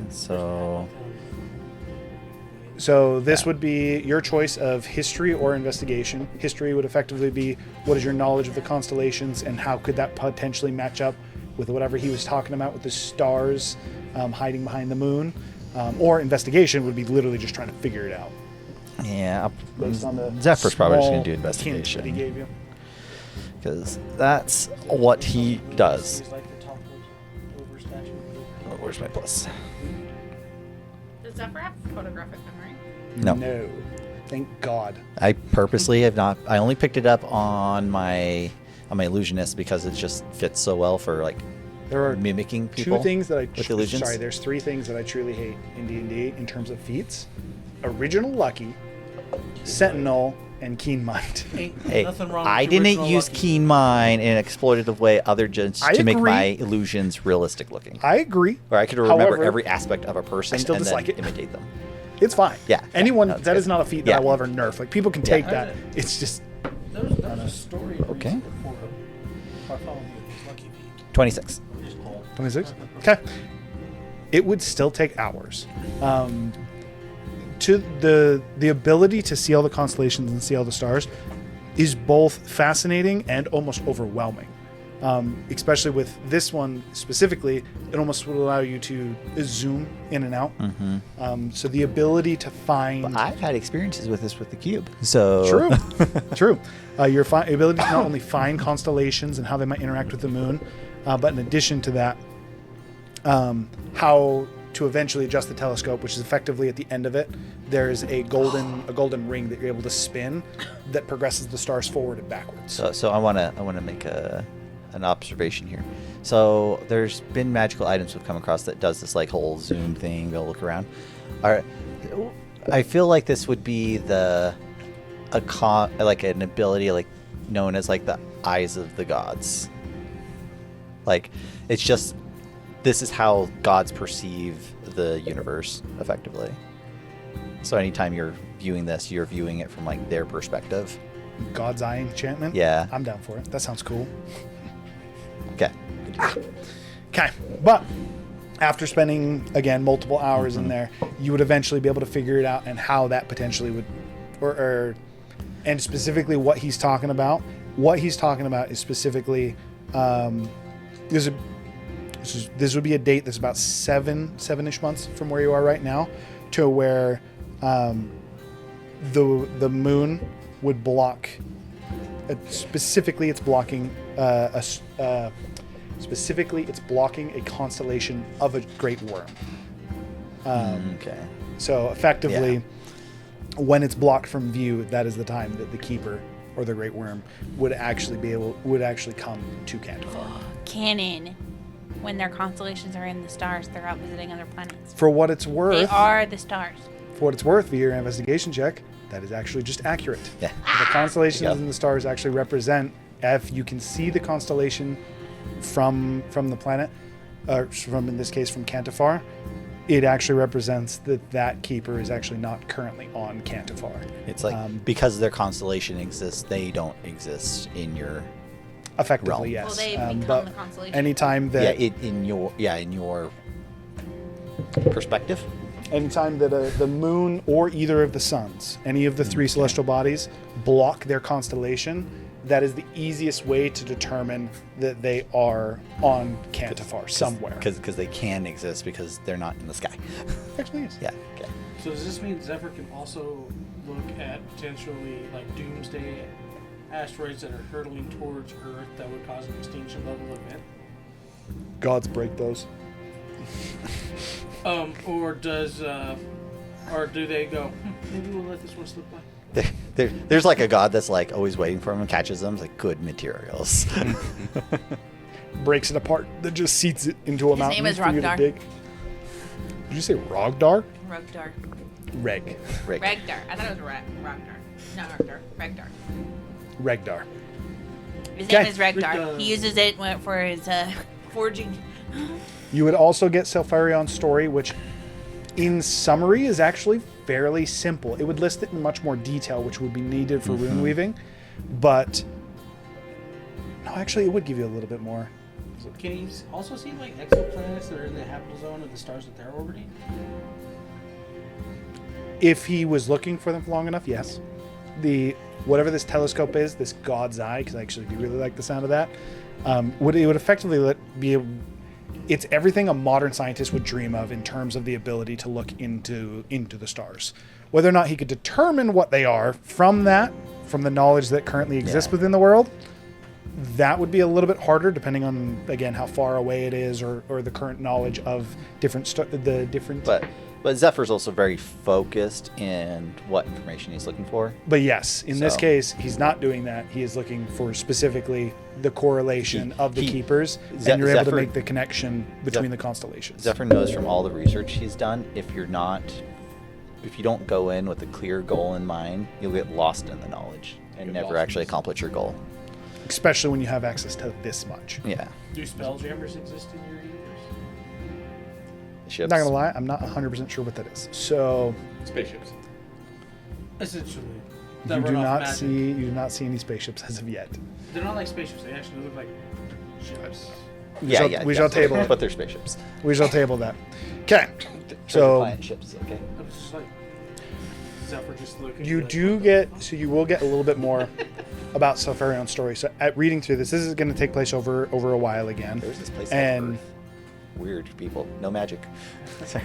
recalling pieces of it whenever it comes time to do whatever Kane is looking to do, that's when the difficulty will come. But what they're actually reading through the stories, following the Dragon Wars, Bahamut very much so tried to set up a rule with Tiamat to where they could rule the planet. Even though that they had become gods, Bahamut still saw them as above the other gods. They are dragon gods, which is basically the best of both worlds, is what they were meant to be. And Tiamat, or Sulfurion, as for quite some time, Bahamut still referred to her as Sulfurion. Bahamut tried to seat them both as rulers even amongst the gods, ascend to the top of the pantheon. Tiamat, via the corruption that was happening within her mind of the multiple different souls, same magic that Tiku witnessed when Ubi? Gerbu? No, Ubi. No, it's not either of those. It's the Harry Potter dude. Oh. Dobby. Dobby, yes. Dabby. Dobby? Okay. The magic that corrupted Tiamat is the same magic that Tiku witnessed happen to Dabby.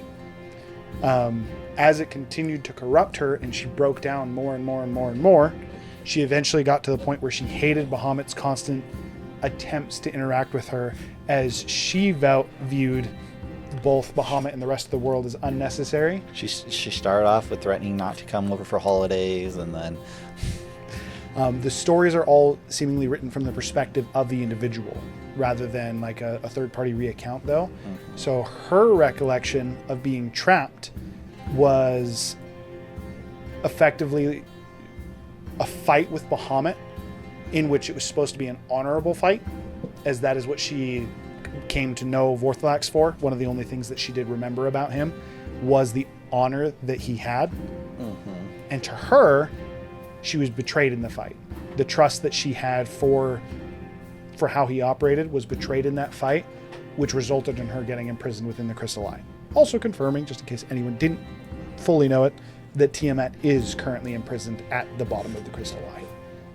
So Bahamut, from her perspective, sacrificed his traditional values to trap her. Yes. Which is very unlike a dragon. Effectively, to her, from her perspective, Bahamut lied to her. And Bahamut, one of the only things that she knew of Vorthalax, specifically Vorthalax, not Bahamut, is he would never lie. He very much so, even though his ideals were crass or a bit much from her perspective when she was still herself, he still very much so was forthright. And whether he be misguided or not, he's always very committed, and again, he doesn't lie. It's one of his own personal rules. And to her, he lied to her, and that's the only reason that he was actually able to imprison her beneath the Crystal Eye. The exact details of it, she didn't know. It's hard for her to know. As you read the story, you learn more and more that her perspective on many things is warped, even contradictory between the different personalities that she's developed. But that would be your very short TLDR of her story. If you want to continue to dive into it, if you have any specific questions, then I would be able to give you. At that point, that's actually where I would start to require the history checks, because it would be like, what other bits can you remember when you're outside, when you're outside of the library? One thing I want to ask before I leave is, I'd like, let's say it's the third day, right? I'm going to be going over to Mistress Tower, in the next probably month or so. Time frames wishy-washy depending on how long it takes to get everything set up and what the rest of my group does. But is there a way to access this library from Mistress Tower? Or at least get access to the book through, I assume there's got to be some tie over to Mistress Tower. It seems fairly unlikely one of these libraries wouldn't be in that area. It'd be quite easy, actually. I believe Agal gave you the key to your room. Yes. That can be accessed from anywhere, and it's connected. The banner is Oh, because... greater peace. Wait, but how do I get out of... How do I get out of the room, though? To get into the rest of the man.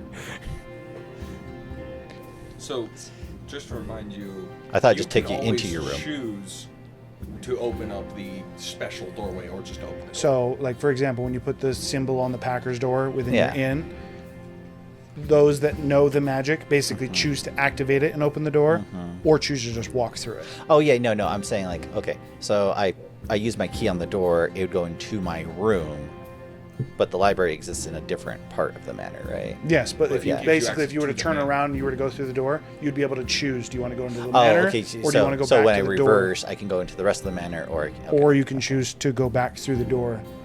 It is a connection point, but it's a magic you choose to activate every time you open the door. Okay.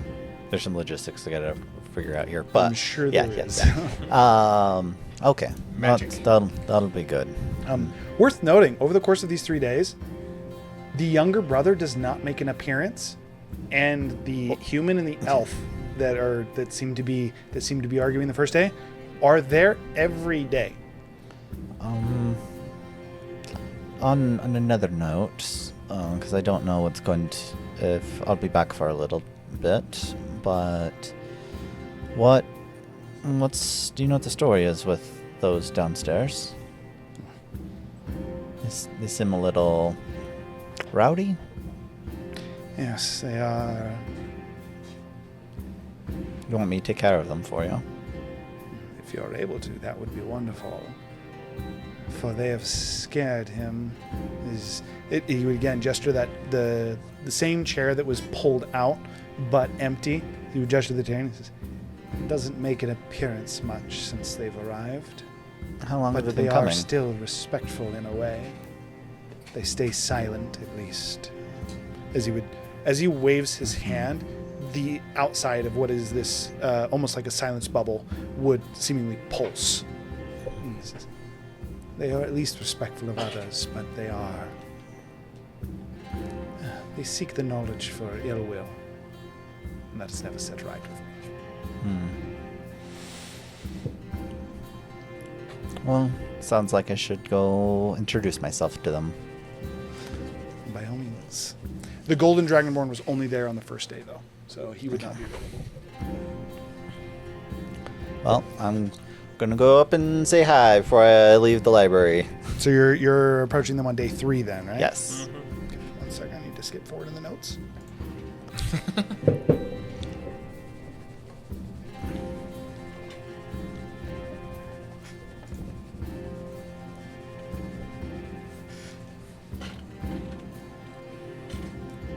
All right.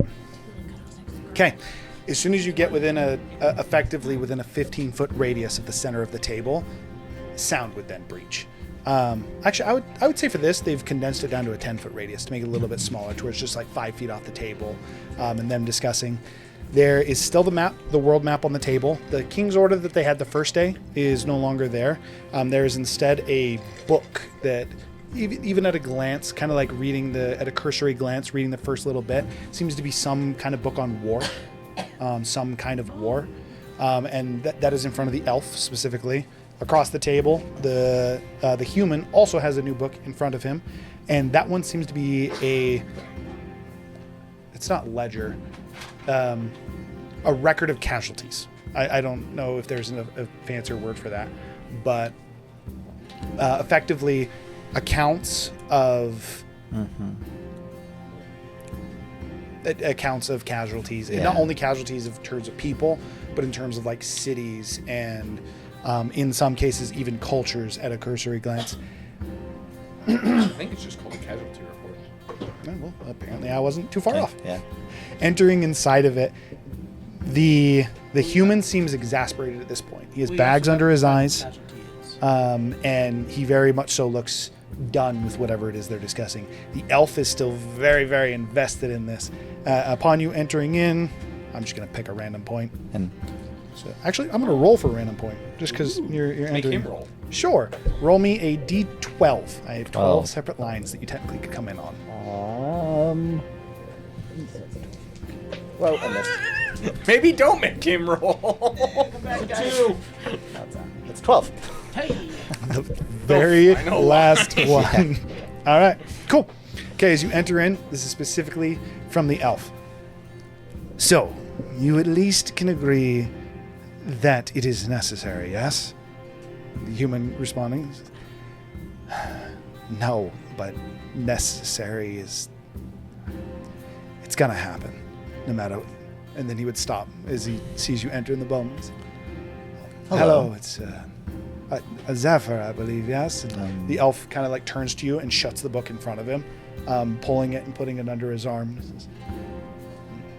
Very uncouth to walk into a enclosed conversation. How can we help you?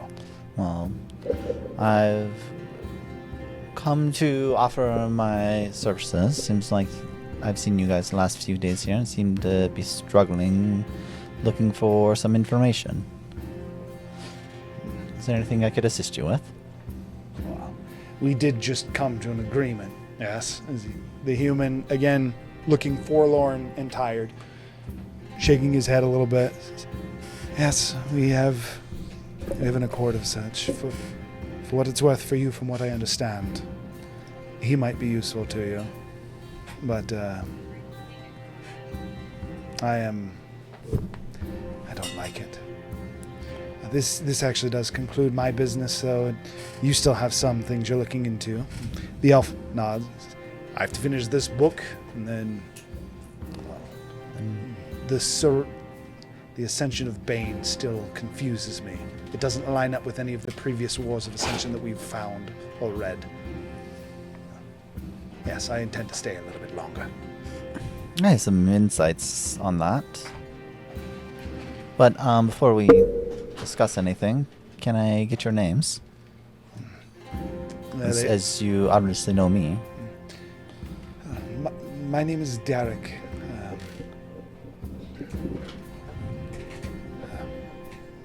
There's like a moment pause while he thinks for a moment, and then he's, Derek Kratal.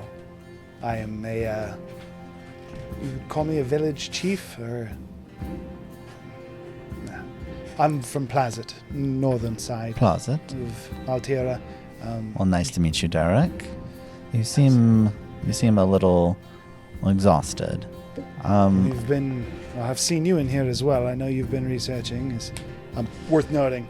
They've been here like every time you're in here. Yeah, they've been in here. Sometimes discussing, sometimes reading, but oftentimes heated debate. Derek continuing to say, we had a few things that we were looking to figure out on orders. So.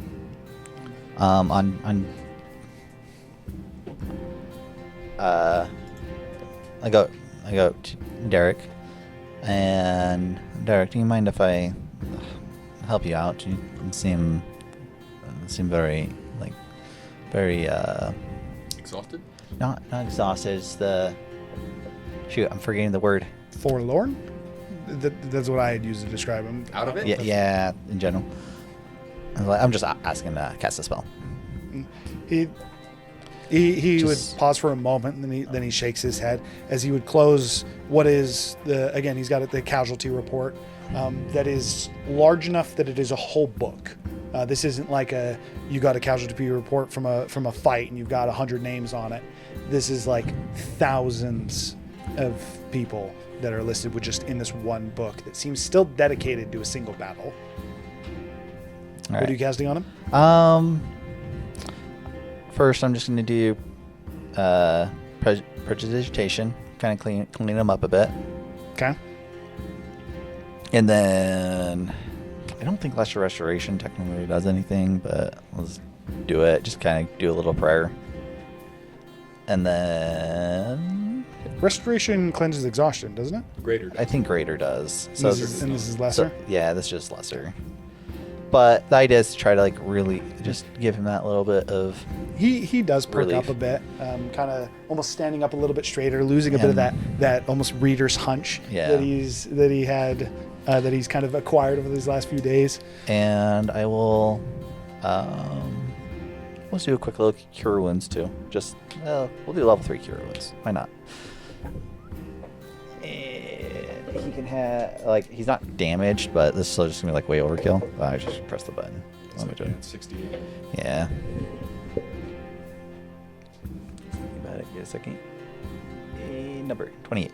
Okay. And Per the nature of what you're going for, it's very all much just so like seems- it's all just in like a blessing scenario. It's all comboed together. He seems much more lively after you cast a few spells. The bag's almost restoring a little bit, not going away as clearly the exhaustion is still there, but kind of perking up just a little bit. He says, "I do appreciate it." He kind of like reaches about himself for a moment. No, you're good. Oh no! And he would open up a satchel and he would pull out a small piece of paper. And he says, Yes. It is. Think of it as like a voucher from me. If you find yourself on the northern side of the plains near Plaza, you can use it to get through the checkpoints. Oh, I appreciate that, Derek. It was Derek, right? Yes, Okay. he uses it. Appreciate that, Derek. Right? I have a character as a very close name, and I keep thinking about it. I appreciate it. I'll speak with your friend then. We'll probably see each other again in the future. I hope so. I will be heading out for today. I will be heading back to Plaza. I can only be gone for so long. It was good to meet you. Good to meet you too. At this point, he would look to exit he exits the magic bubble. First off, giving you the immediate knowledge that the elf is the one who cast the spell. Yeah. As the spell does not end when he not only leaves the bubble, but then leaves the room. The elf, seemingly kind of waiting for that to finish up. Well, my name is Isaac. Isaac Musholim. Nice to meet you, Isaac. Yes, the pleasure is mine. You said you might have some insights on Bane's Ascension. So you would pick up the book, and you can tell there's like a moment of him like almost wanting to slam it down on the table before he thinks better of it. And he lightly sets the book down. He says, "The accounts are confusing, to say the least." Like as if he's never ascended? Yes. By all, he kind of like gestures to one of the walls where you would assume that some of the books relating to this are, and he says, "By every War of Ascension that I've been able to find, the trials, everything that makes it up, he's not even a god." Which doesn't make sense for our current year is predicated on it. And then in addition to that, if Bane isn't a god, then what are the rest of them? I'm trying to figure out how Bane did what he did. I know from via my own network that you are opposed to what the gods have done. For what it's worth, I am on your side of that. I'm a little irritated right now. I apologize if I made a bad impression. He would almost kind of skittishly kind of like look about the library for a moment. That said, my main goal is to figure out what Bane did, and if we might be able to utilize that to reinitiate not the Wars of Ascension, but the rites, the trials, the steps. And what are your opinions on the current steps of the Trials of Ascension? They're crass, but each god is their own, so it's hard to judge it as a whole picture. I instead take the steps of those that I know. I myself am, he kind of reaches to his side, and he pulls out what is a sigil that has a wildflower. That it's not just a picture of a wildflower on it, it's like a golden sigil where a flower has almost budded out the center of it. So there's a slight flower over the sigil. He says, I myself am a follower of the Wild Mother. He puts it back. And if all the rites of ascension were as hers are, I believe it would be a fantastic system, but beggars can't be choosers. If you were to, would you rewrite the Trials of Ascension to all follow the Wild Mother's process? I would certainly make them more humane. And he would gesture to where the casualty report. Derek didn't take the casualty report with him, as you don't take books from the library. He said he left it on the table. You gesture to the casualty report. It says, each new War of Ascension for every new god is catastrophic. And this isn't even technically a war of ascension. This is just a war, a conquest of some immaculately powerful being. It's barbaric, to say the least. I would rewrite it to be more humane. I'm assuming this is the Book of Bane, effectively. The books that they currently have on the table, yes. One is the reaccount. It is the library's account of Bane's Ascension. This is my thought of like the book sizes. Like you kind of like you have like the Wild Mother, just kind of like a nice little book, right? Nothing too bad, like Adventures Die, that Bane's got kind of like thing. the encyclopedia. Yeah, he's just got this fucking like stack. You take all of them combined, and it's still not as thick as Bane's book of casualties. Bane's Book of Casualties is massive. With Isaac, it's still kind of almost like frustratingly gesturing to it. And he says, and again, if Bane ascended, this would be simple. This would just be another ascension. We'd simply want to know how he initiated it, despite the freeze, you could say, that's been put on it. The issue is, again, by all accounts, Bane doesn't even register as a god. By any, as long as this library is to be trusted. Just a mortal with godly powers. It's hard to even say he's mortal. He's not human. And when I say human, I don't mean mortal, as you said. But he's also not a god. He has somehow taken a power that is alien to both. And he seems to have used that to circumnavigate typical ascension or trials, whatever is any god. With that, as of right now, if you have insight on that, again, I would love to hear it. We've read through many records here, and as of right now, I'm in agreement with Derek.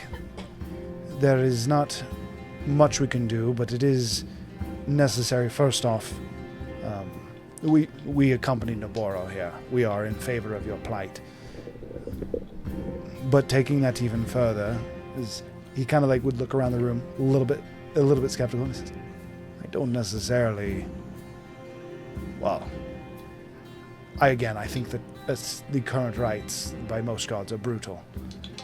I would love for some changes to come into play. And we simply... And he is...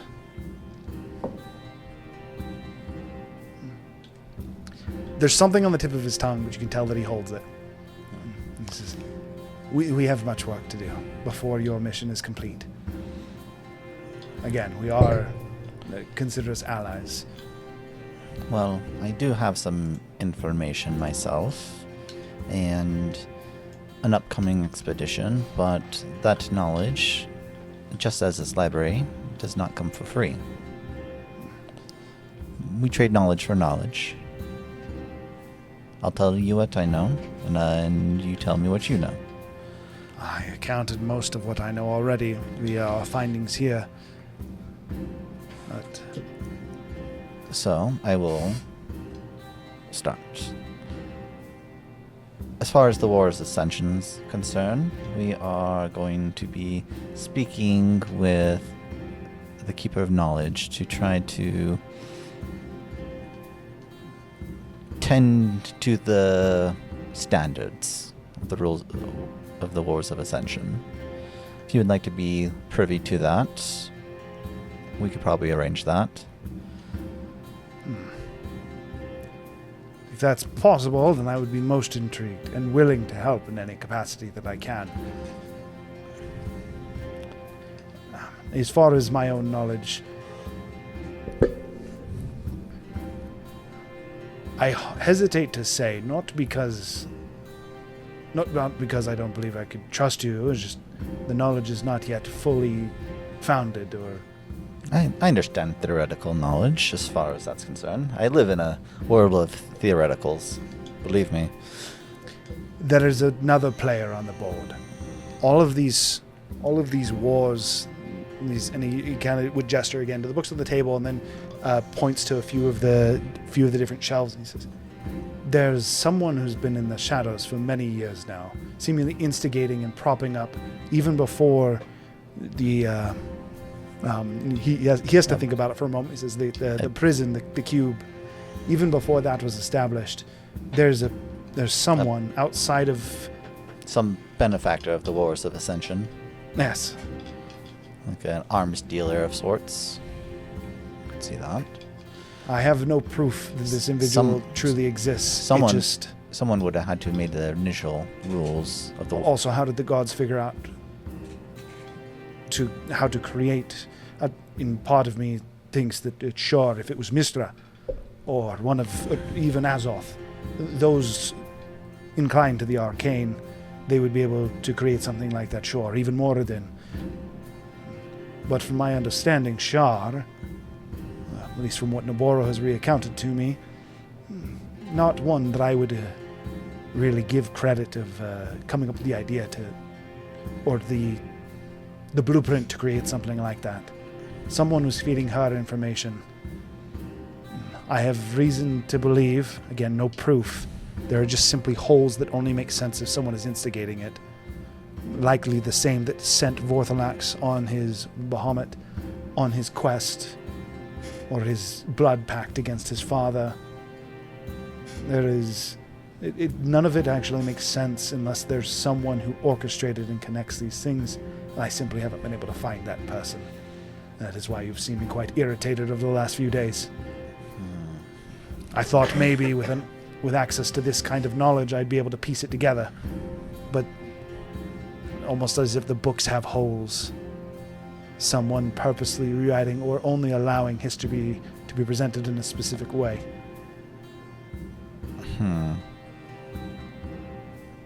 That said, I can't tell you more than that because I don't know more. One moment. I'll be right back. I'm going to go outside the silence bubble, go a little bit away from the individual, and then look for the librarian that's been hiding. Make a perception check. I do believe you have disadvantages. That's how invisibility works. Correct. Oh, I'm not great at these. Okay. It's For it's worth. It's actually not that great at hiding. You just have to look for him. Is it 8 plus something? Okay, actually, I went to features. Abilities. Up here. Oh, I hit a button. Ignore that. 9? Oh, no, sorry. 8, because it's a 7. Sorry. It's disadvantage. You tied him. He also goes, not in the case of invisibility. Tie goes to roller. Yeah, that's not defender wins ties. Does it? If both people are rolling, defender wins. If it's a static number, attacker wins. That's the easiest way to facilitate it. I mean, I'd also call out, but like, may I speak with you? I want to see. I'm just talking. Yeah, he's right. Technically, the sneaking creature would win. He can win. That's fine. I'm still gonna talk. Sorry. No, it's good. It's good. It's good. That's what it is. May I speak with you for a moment? I was wondering if you have a log of books that have been checked out. I assume you do, as every good library does. While you don't get an immediate response, Isaac have dropped the spell when you walked about. He says, I think I might be part of the problem. Find me outside once you're done. Isaac would walk out of the room, giving you the opportunity to ideally interact with the librarian on this floor, who, upon Isaac leaving the room... Okay, so Isaac left the room? Yes, right? Isaac would leave the room. I turned upstairs. Turning upstairs to look, you see him for a moment, and he smiles, and it seems to turn to take a few steps, and then he would seemingly vanish. And then near you'd hear, "Thank you," as kind of like your head just turning, not too far from the telescope actually, kind of almost hiding in that back corner, wearing what is a almost like a grandma's fur sweater, and a long skirt going past his ankles. No problem, my friend. Before we discuss that, do you want me to help you with the books? That would be wonderful. Yes, yes. As he would walk over to the table, seemingly a little bit more confident, or more accurately comfortable with you than the first time when you frequently had guests with you. Taking a few of the books, he would kind of direct you to where to put them back. And after you put the books, as we're putting away the books, and I'm kind of like figuring out like the organization and system involved, I'm like, this is actually quite ingenious the way you set these up. It makes it very easy to find things. I do try. I appreciate I appreciate that you can understand the value. There's too many books; it can get really complicated if I'm not very strict with it.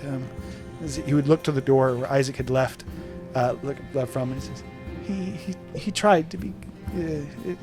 He tried to keep things together, but he didn't quite understand. You'd see he takes one of the books out, taking one of the books that he just had and placing it there, as it seems Isaac had slightly misplaced one of the books.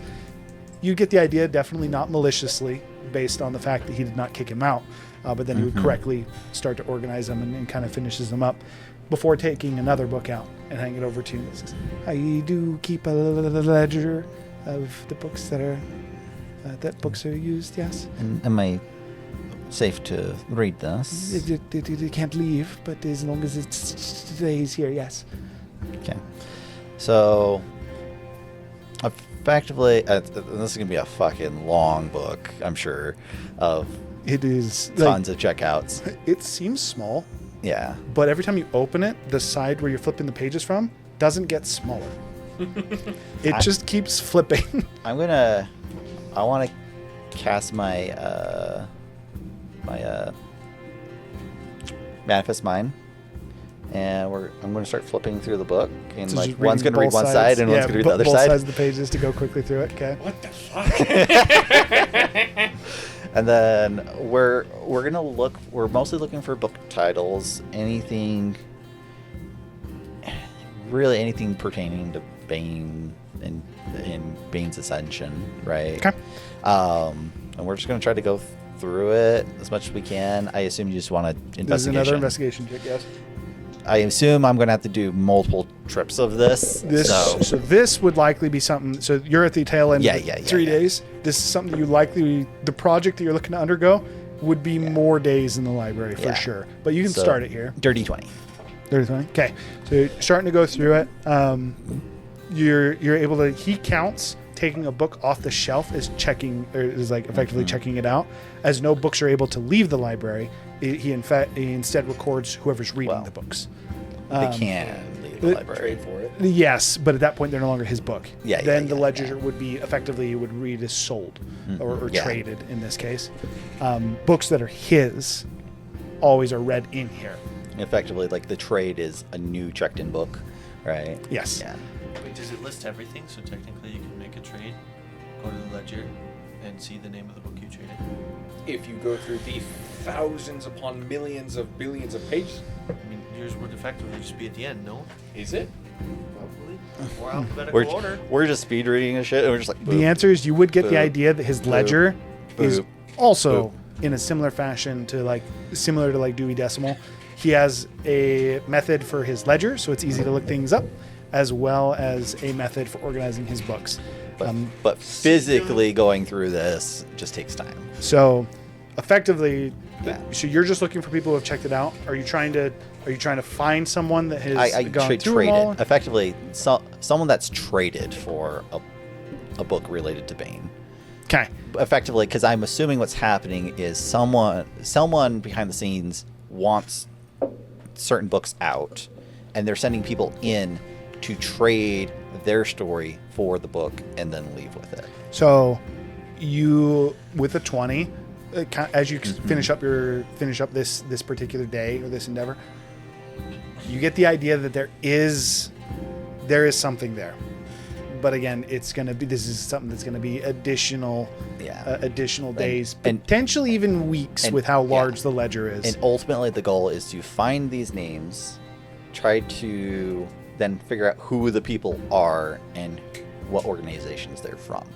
Okay, so this is something that we've started on that you will continue to work on as you have access to the library. Can I offer you a suggestion? Over there.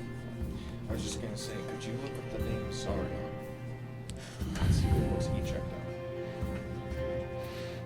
out. Only if you can tell me who Zarion is now that he said the name. God damn you! No, I don't. I'll even say anyone at the table. However, why? Is this information you need now? Kind of. John wants it now. Because I could come out and then I'll tell you what I can. I'll tell you this.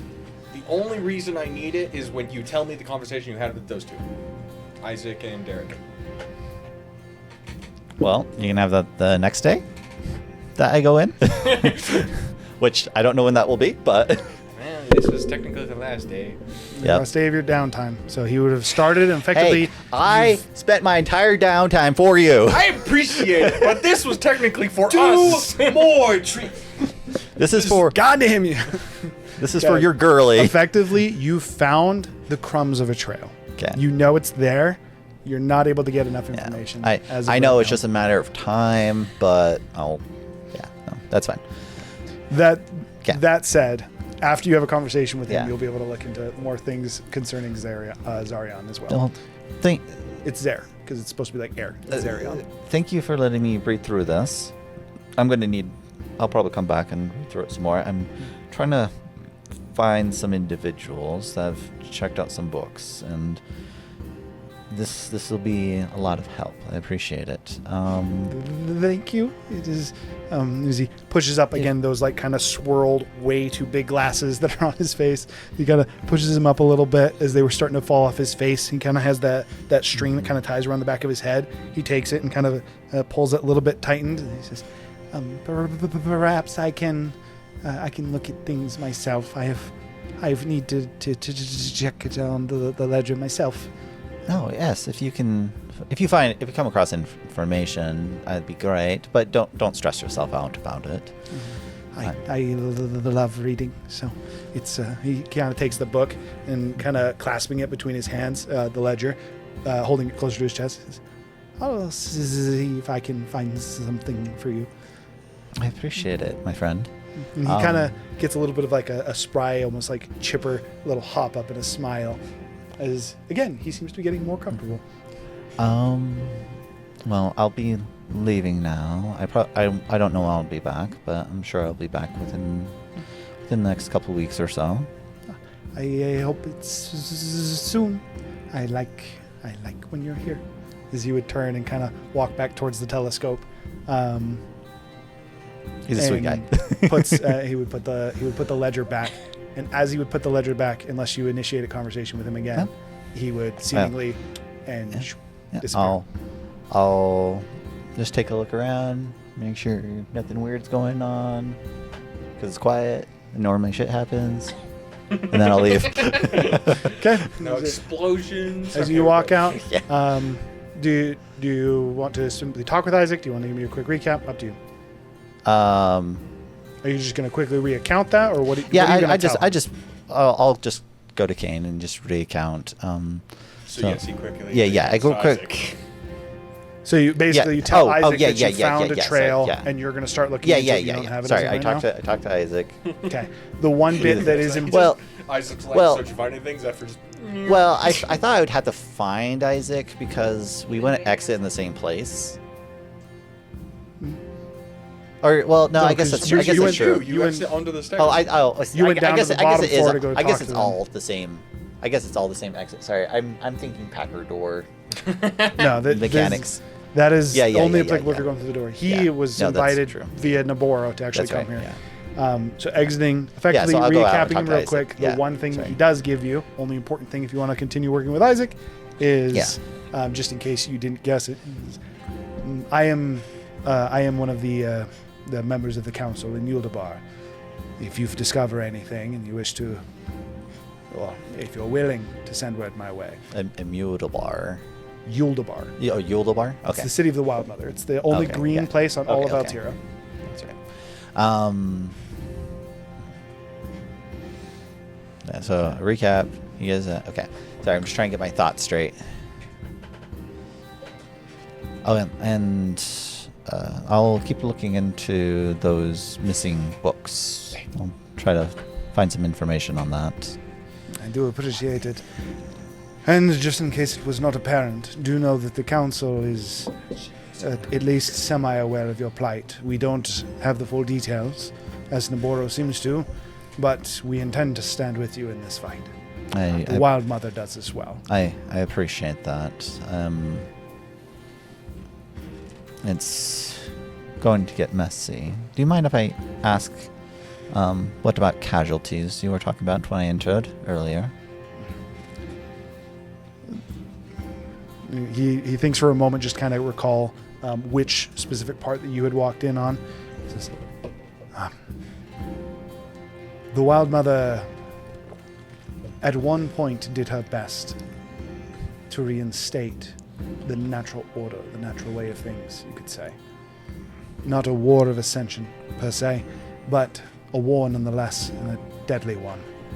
Not quite to the degree of Bane's... ascension, or whatever you want to call that, but unsuccessful. Yuldabar's population has dwindled drastically. We range in barely 20,000 across the entire the entirety of Yuldabar and the surrounding areas. The only piece still left to the Wild Mother, the only bit of green on this godforsaken continent.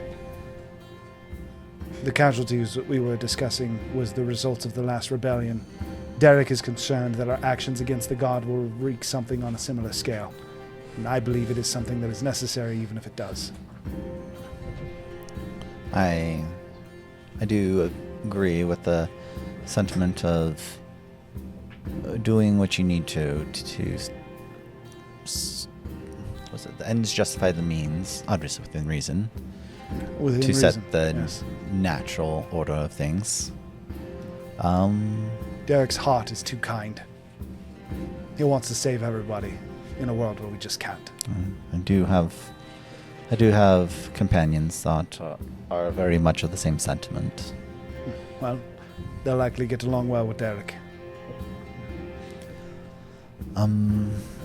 Well, if you don't have any more information you need from me, I will, when it comes closer to time, I'll send word of when we're planning to set off on our campaign to speak with the Keeper of Knowledge.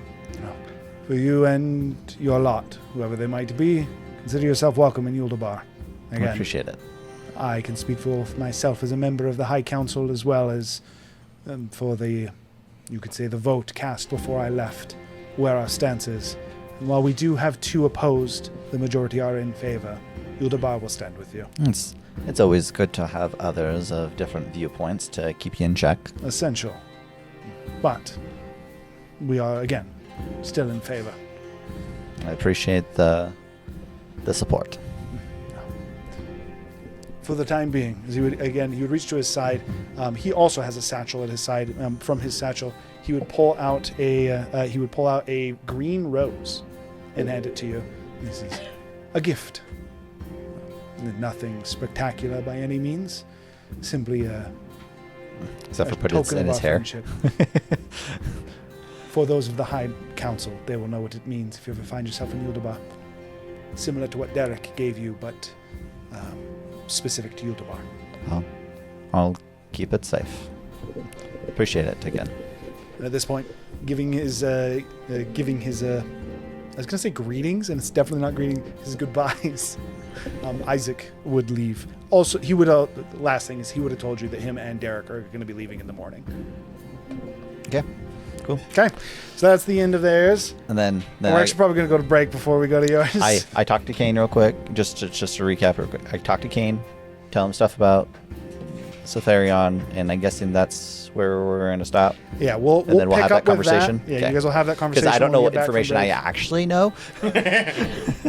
We'll pick up with that when we get back from break. So we'll be back in a second. See you in a bit.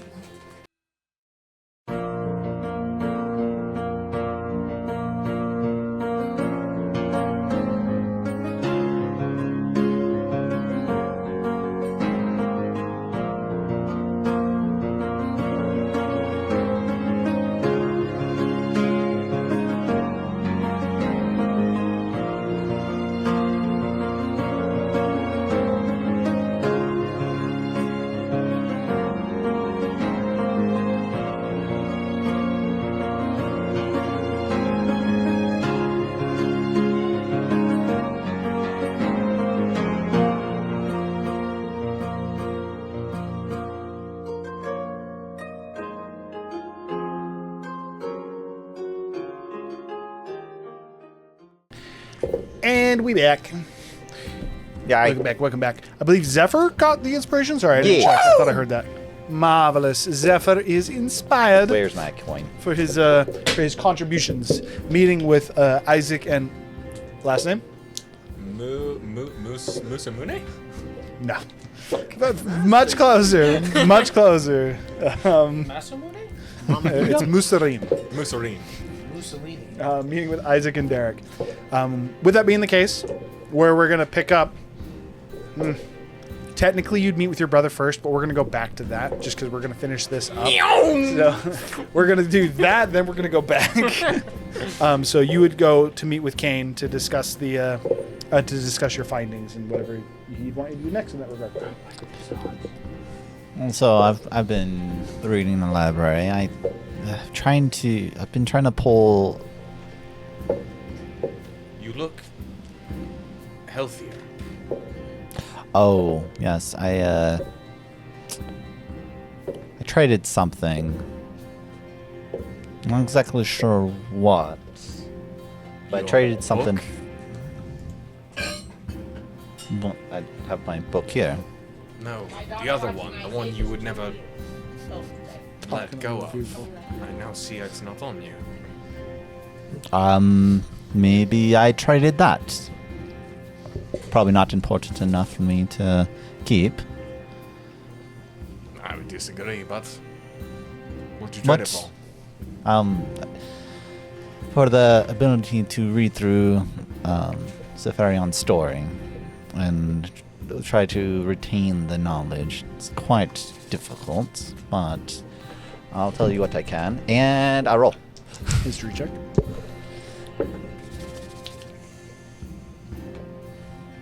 I think that's inspiration. Try do inspiration. How important is this check? It's been 2 days since you used your human one. The answer is if you're going true. to I could always do my human. I keep forgetting about we keep going days. Oh, sorry. Am I rolling the second one? Let's just do that. Okay. It's not much better. Inspiration. So we get. I think we get a 20. The answer is this check wouldn't be as applicable. It'd be whenever he actually looks to enact what he's doing. Yeah. Because at that point it would be. But I'll use my human one for it. So I'll just. I would have felt like this is important enough for John as a person. I want to use it on him. Although I gotta remember it's an advantage thing, so I gotta keep it in my mind that I need to just use it. Okay. Shoot, I was actually on the page and then I moved off of it. Not off, but just like. Okay, I'm so it's that 25. way, I lied. if you It's guys want it 25. towards you, I have that's a plus fine. 15. So 25? yeah. The only part you don't remember is that Vorthalax supposedly lied. Out of the quick recap I gave you. Yeah. So I tell you everything except for the Vorthalax thing. I'm pretty sure that's fine effectively enough. what he would remember is that she was betrayed by somebody, and that's what put her at the bottom. And I'll say, like, when I am telling you she was betrayed by someone, I seem to be like Trying to remember, like something's on the tip of my tongue, but I can't quite recall it, and then I just move on past it. Because you have fairly high insight, right? Yes. Yeah. And that's everything I've got now. The Did you details are kind of foggy when I leave the library, so I'll probably go back and research it some more. Did you get to the early parts of her life? As that is truly what I need. I need the moment up until she became Tiamat. I'm still working on that. I'll try to get you her full story, but I think the best way to do it is for me to give you to you pieces at a time, because I do not know if I'll be able to retain the whole of the knowledge as I come out to the library. And I assume it's not as simple as just making a copy. It doesn't. As I'll pull up my notes, and like the parts that I didn't remember, I assume are gone off my notes. It's actually just not there. Oh, is it Your not there? notes Okay. Don't seem to actually write down. So we'll say I'm using the notes as a way to try to memorize stuff as a Effectively, processing yes. tool. But like, But okay, so my notes. Whatever the don't, I think. magic of this library is, or the This- deal that you made specifically. I do know I had filled out probably 50 pages here, and they're all blank. To the point that you would actually be able to see like the indents or like the shows, the signs that there was writing there, Like but it the looks where. like someone went through and erased it, and quite like I know physically. I as well, cannot not take like a crayon, magically. put it sideways. Yeah, I was gonna say, like, can Somebody we try use and science this, get it out, or is it just not possible? No. So, Okay. but used a the whiteout idea pen. behind it is that it almost looks like someone physically came behind and effectively used something like whiteout and effectively wrote over it. Actually, I like to more think that it's not even you can see the words. You can see that there's wear on the pages from like turning and like everything that wasn't writing related. There's wear so from that. that's what I was meaning, because Yeah. if it was the actual words, you'd be able to go. Yeah, through yeah, and yeah, figure it. yeah, yeah. It's you see the signs that this had been used, but there's nothing on the pages. Yeah, it looks like a worn out piece of paper, but there's nothing on it. And you know Zephyr's very clean about his research. To the point that even like some of the ink for like even like some punctuation and stuff would still be on the page, but the words themselves seem like they've been pulled from the book or from the notes in this case. Is it at all possible to get me access? I mean, you just need to have very good etiquette and little I luck. can compare to you, but I do my best. Yeah, they are very particular about books, like microscopic dust specific. If you can, just most delicate thing in the world. And effectively, the first librarian is almost a bouncer in a reverse way. It's like you can't get his approval to like you, and you're not getting anywhere else. Which I haven't seen anyone on the second floor. Technically, the three of us did go up there, but it was truly mostly due to your approval. True, and I'm glad you guys didn't break anything, because I probably would have lost access. But if you want, you can. I would suggest probably going on your own though, because that'll give you the best portrayal of yourself. I guess that would be the way to say. Makes sense. Razu didn't pass that on his own, which is why I had to go in with him. But we can access it through the keys we got to get to the library, and I just explained the mechanics there. Truthfully, to get the book itself would be the best prize. The knowledge is important, but a book of a god and pulling it out is... Yes, I'm aware. The problem is that it's because it's a book of a god is, I think, the reason I need it. I'm trying to do something impossible, so I need to do everything possible to do it. Just give it time. We're not in a rush. If the time comes and you need the information immediately, then we'll look at taking more drastic measures. But for the time being, let's take it slow. I have to remind myself of that every day. And life of a dragon is long. But the life of a god, even longer. True. Dragon God. And I did come across some other interesting information. There was a couple that were in the library that apparently are looking into Bane's non-ascension to godhood. Hold on, did you just say couple? Bane. The couple of people. Bane didn't Oh, how ascend cute. What? to godhood. No, we've heard stories about things that don't quite make sense, and I've always, after a couple incidences of that, I have assumed that he's probably not an actual god. He didn't go through the trials in the normal sense. Something entirely different. Something, I think he's just power, to be honest. You think he's an individual similar to the Gravekeeper or the Packer? Maybe closer to the Keepers. Maybe pushing for that type of power, but not fundamental to the universe. Do you think he's the seventh? It's hard. It's hard to say. I mean, nothing's out of the realm of impossibility in this case. Truthfully, I did have a candidate for the seventh, but Bane also fits that description. Is there a Bane constellation? Not that we know of. There's a warrior constellation But that would look similar to like a Goliath warrior. It's not 1-to-1. it's hard to say what's going on exactly, though. But also not that important to what's going on with us right now. When you return to the library, could you search up in that ledger you found the name Zarion, Zari, and Yeah. see what books he checked out? Write down the name.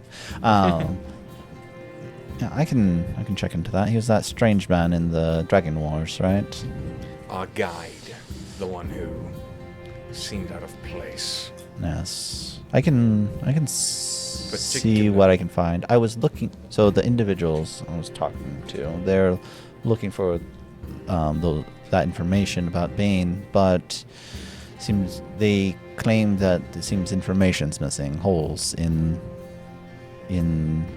everything. I think someone may be requesting someone to come check out the books, as they believe that there's some larger power trying to manipulate the scenes of the Wars of Ascension, some benefactor of the wars themselves. That would just be Asmodeus, would it not? Why do you say that? Because Asmodeus has his fingers in everything, to the point that he's been having us tailed constantly. Well, but how does he benefit? How does anyone benefit from anything? He's a god of lies. He cares about information, purely so that way he can redirect it. But why would he benefit from the wars themselves? I think... Perhaps he didn't like what Bahamut and Tiamat did with the Gravekeeper, but he could not do anything about it. But this would have been long before them.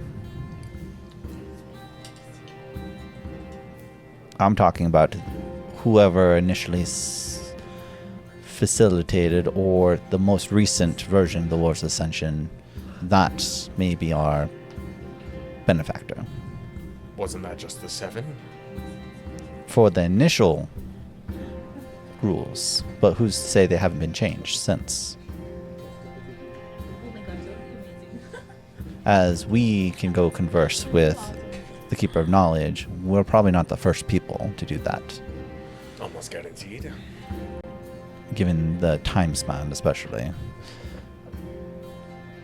Also, I did figure out a time and place to meet with the Keeper, but we need to find something juicy to lure him out. Juicy in what way? Knowledge? Some bit of knowledge that he'll find enticing, either something he doesn't know, or, which is probably unlikely, or something that he would like to discuss about. Perspective. Yeah. Word you got. Yeah.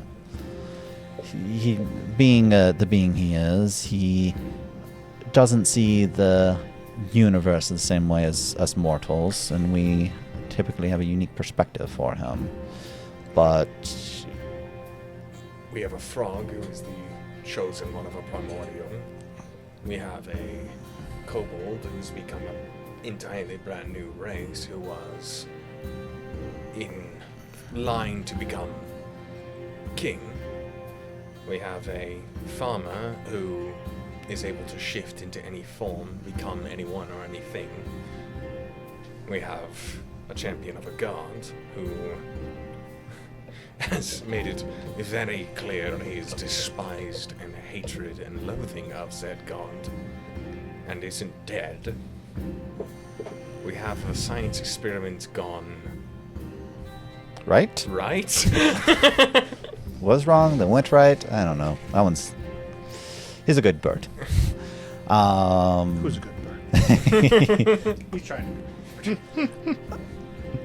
Beyond that, if he doesn't accept any of those, I do not know. In the large scheme of the universe, though, there are many stories, maybe similar to ours. With that logic, we stand no chance even to begin with. We can think about it. Let's find the most interesting story. We have 6 months about. 6? That gives us plenty of time to think of something. You and Gurgle are more proficient at the act of storytelling than I am. But I can try to come across some interesting insights. Maybe more about what we're looking to as Safarian. Maybe her story could be more enticing than even ours. I personally would agree, but... But obviously he also has her story already, as it is in the library. But our perspective may be helpful in that case. We should at least inform everyone else and have their minds working on this. Oh, for sure. This will not be solved just by the two of us. Oh, for sure. I just figured I'd come to you right away. I appreciate that. I'm trying to think if there's anything else. I believe that was all my findings. Has Vayu approached you at all? For any reason? No. But I've been in the library, and not to offend him, but I would assume he's not really the book reading type. You'd be surprised, but I was just curious.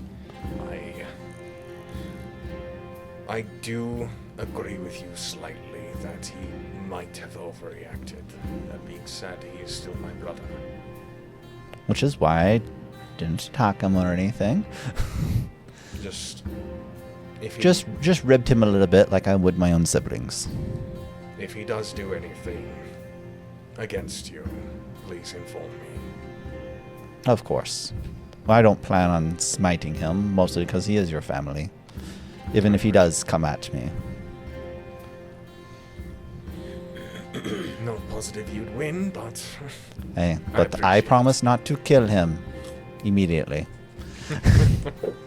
And that's coming a lot from me, as you know. As you guys remind me, I tend to... Smite first, ask questions later. Yes, as my god deems it so. Unfortunately, now my other god also deems it more so. Just follow whichever one you desire with your heart. It is more fun that way. What was that? It is more fun that way. Okay. By the way, Now he's only got one voice in his head again. now Golroach is like, oh, thank God, I had to worry about my soul being sold off. No problem. I made that sacrifice to get rid of the Mexican standoff, and I'll just deal with Gold Roge myself again. Yes, nothing will come of that for sure. Okay. I assume that's kind of. Back to He was already trying to screw me over. He started it. So wrapping up the conversation, where that would go would actually technically be to affect the dinner with Noboro. The dinner with Noboro is with everybody. However, you did want to meet with Mirrodin before. This would technically be going back a little bit, but I wanted to finish that up first. Yeah. So this would be a few days. This would have been like probably the first day. You'd meet with Mirrodin. You would find him scaling the cliff, practicing his route, and effectively training, climbing the ladder side of Lone Peak, with the caveat that Vayu is attacking him while he does.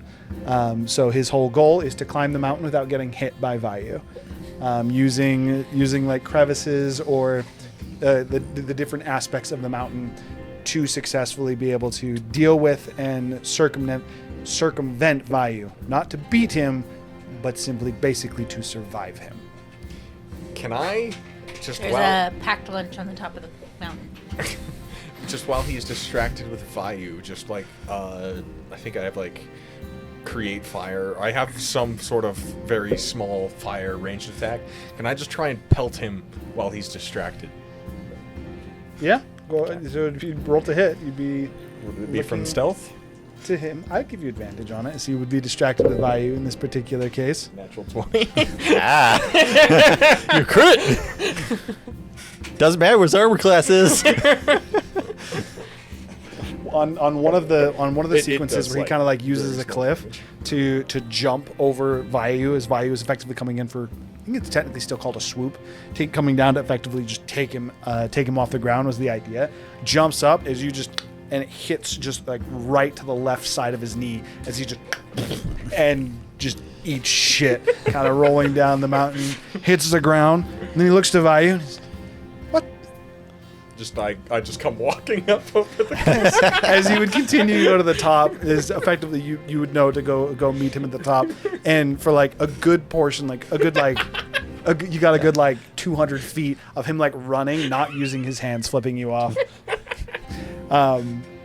Also, with you having completely thrown off his groove, Vayu would also hit him multiple times on the way up, to the point that when he would reach the top, like his brow would be slightly bleeding. Definitely cure wounds him. He's kind of almost like rubbing his knees. He gets to the top, and he's like, so first of all, fuck you. Oh, come on. You can't dodge a simple attack. Can you? Nope. I'm not known for my dodging. You are. True. You do suck at that. Fireball to the face. As he kind of like runs his fingers through his hair. As I place a hand on his shoulder, and the warming fire would pass through him, and then he would heal. As you do that, and he kind of like hands running through his hair. He says, "Is that a little bit harder?" Interesting. That's weird.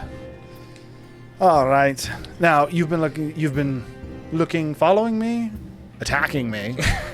Last little bit. How can I help you?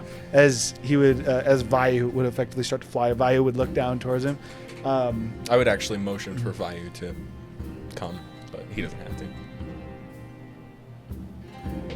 Yeah, he would.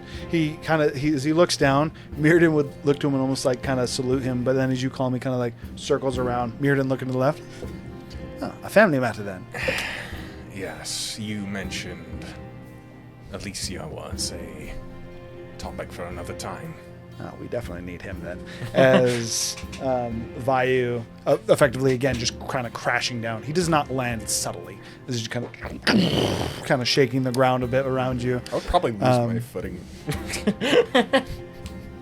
as you would fall to the floor, Vayu would kind of almost like with a sneer, and just, still can't keep your feet. I don't have 4 of them. I know. Mirrodin looking towards him would say, he wants to know about our sister and how she's faring. And you would, the happy-go-lucky Mirrodin would for a moment fade there, and would actually stay gone. is Vayu almost like kind of like looking down to you. And then he would shift into his half humanoid, mainly still almost smaller draconic form. It's 2 large wings, still a more pronounced neck. And then his front legs turning into more so arms, as you would have seen him in the house, bringing himself again more so eye to eye with you in terms of level. I assume you're referring to Alicia, yes? I actually have information on Serame I wish to offer. She is on Zarthak. She is currently traveling with 2 members of an adventuring group by the name of the Dawnbringers, Theric and Kelmia. Was Saga there too? I don't quite remember. She was leaving when you guys were on the boat. You would assume that she is now. Okay. She was not initially, but you would assume she is at this point. I don't know any others, just in the vision that I saw, it was those 2 plus a 4th figure that I was not able to discern the identity of. She currently possesses an artifact of great power, and they are currently fleeing from some sort of authorities. This was about a month ago. Maybe 2 weeks. Artifact of great power, eh? Smearden gets a little bit of a sly smile and says, "What do you think the odds are?" Vayu, almost like defeated almost like defeated with the realization. Of course she took it. Why wouldn't it be her? The elf told you of the great tree, yes? An artifact stolen recently. I did put 2 and 2 together. I don't know what the artifact is, but I presume it was the one she was holding. Well, certainly I'm gonna have to tell father of that. As far as Alicia goes, there is not good news there, I'm afraid.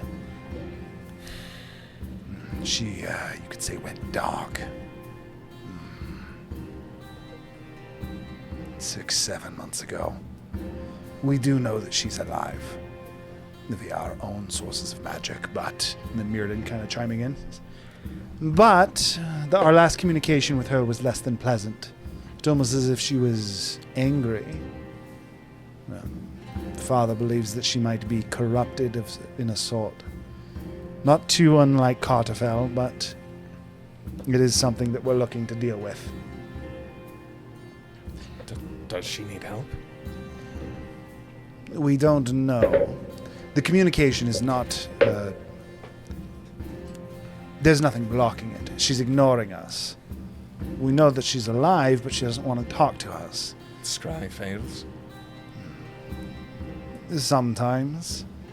Per the nature of the magic, if she's able to deal with it, then yes, it does. And more recently, I believe that she might have some kind of an item. We can still look at the key points in Carterfell, mainly the keep. She seems to be a regular visitor there, and a guest. She was a spy of sorts, so she could still be maintaining her cover. Father is slightly concerned that if either of us make appearance, us being a little bit more known to those in Carterfell, it would spout trouble. Vayu again chiming in. I still slightly disagree with Father's decision, but it is his to make. And that is to say, me and Mirrodin aren't allowed to go to Carterfell. Is that your very subtle hint for mine and my company to find our way there? You can do whatever you want, but I don't think she's herself. Mirrodin again would chime in. I myself also agree. It is not simply that she's ignoring us. I think that in part she's still on a mission. I don't think that that is gone. But again, it is almost as if something in Carterfell is changing her. Her mission and whatever she is doing or becoming, a line is blurred. This is not the first time I've dealt with this.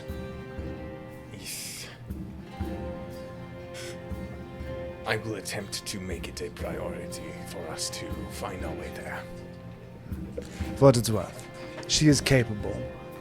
And if it is some kind of magic, I can't imagine it'd be too time-pressing, per se. As long as we can reverse it, I imagine the time exposed shouldn't affect it too much.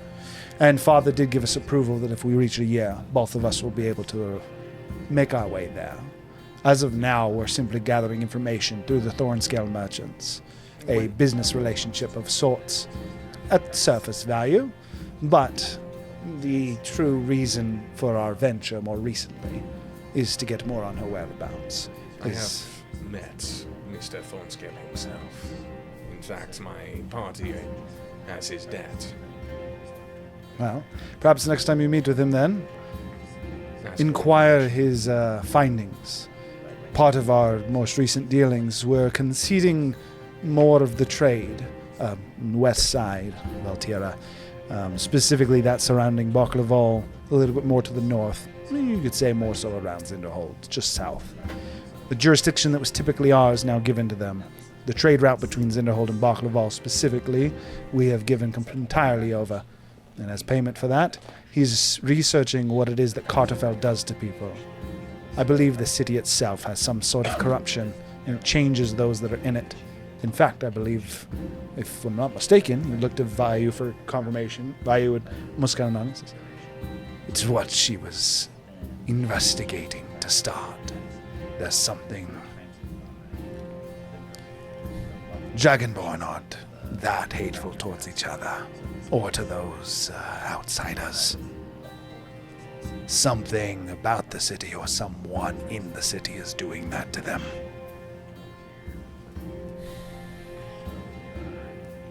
Can I make some sort of check of some kind? I have no idea what this would be. But basically, so Dragon's Command was given to Tiku, so that's not in play. But Dragon's Command is part of leading dragons, so I'm curious, like, if a dragon god, Bahamut and Tiamat specifically, have a sub-variant of it? Is there, like, a history check or anything I can make to see if that's a thing? So you don't need a history check for that. It's what Squawk was researching. Part of Squawk looking through and trying to find Dragon's Command, he was trying to find the true Dragon's Command, but very much so was able to create breakoffs of it. That's why, like, Ubi, for example, had that semblance. That wasn't Ubi, that was Gerbu. It was both. You're right. But specifically when you guys were in the Rosilian lab and he gave you the command, that was something that Squawk had implanted in him. And the reason that it wasn't a command per se that you could not resist is because it was a fragment of it. So you don't even need to roll for that. That is literally something you've experienced. And it's part of what Squawk was trying to figure out.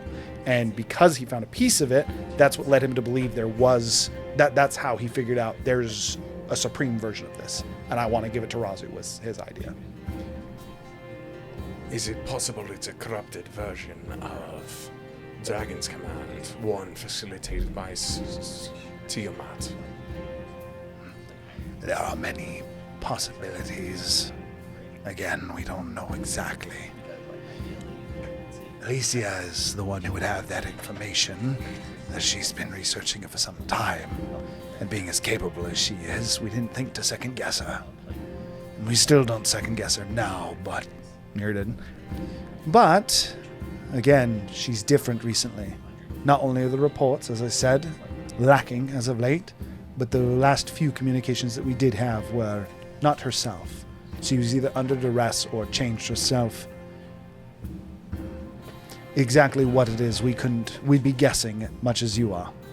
In order to figure that out, we either need to speak with Alicia, perhaps Thornscale, who is the only known trader who makes his way in and out of Carterfell. But from my recent interaction with him, he's still skeptical of me. Understandably so, the business relationship is new. But that is my only lead as of yet. Apart from that, you'd have to figure out a way to get into Carterfell. And if I'm not mistaken, they have a slightly negative opinion of your group. It's not as if they declared war on us or anything. Not at all. All right. I'll see what I can do. Let us know if we can be of any help. We cannot go against Father, so we cannot arrive, but if we can help, he said nothing about that. How far out is a year? What do you mean? From when Alicia left, basically, they said they could interfere within a year, or interfere Oh, so after a they year. have about 5 months. Okay. In about 5 months, they will be allowed to go to Carterfell. Okay. Well, no sense in worrying. Just assume that they're both all right. We do have ways of making sure she's okay. Father at least gave us that privilege. Well, for now, I assume you have business to attend to, and I do as well. Apparently I need to help my friends create a magical artifact. Good luck with that. As you place his hand on the side of your neck, and you make a Constitution saving throw. He knew it! Question, could I have bonus action turned into a dragon just before? Basically knowing what's going to happen. I knew as soon as you said, well, let's wrap up this conversation.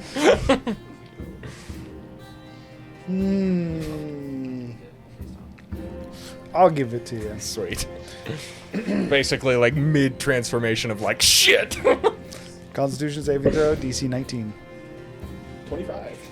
25. As I actually would have passed that even without as he dragon brings form. his hand to your neck, and not super violently or anything like that. He just hits a nerve, and you feel your body start to tense up, and that's when you go into a dragon form and start growing and slightly almost like going out of his reach.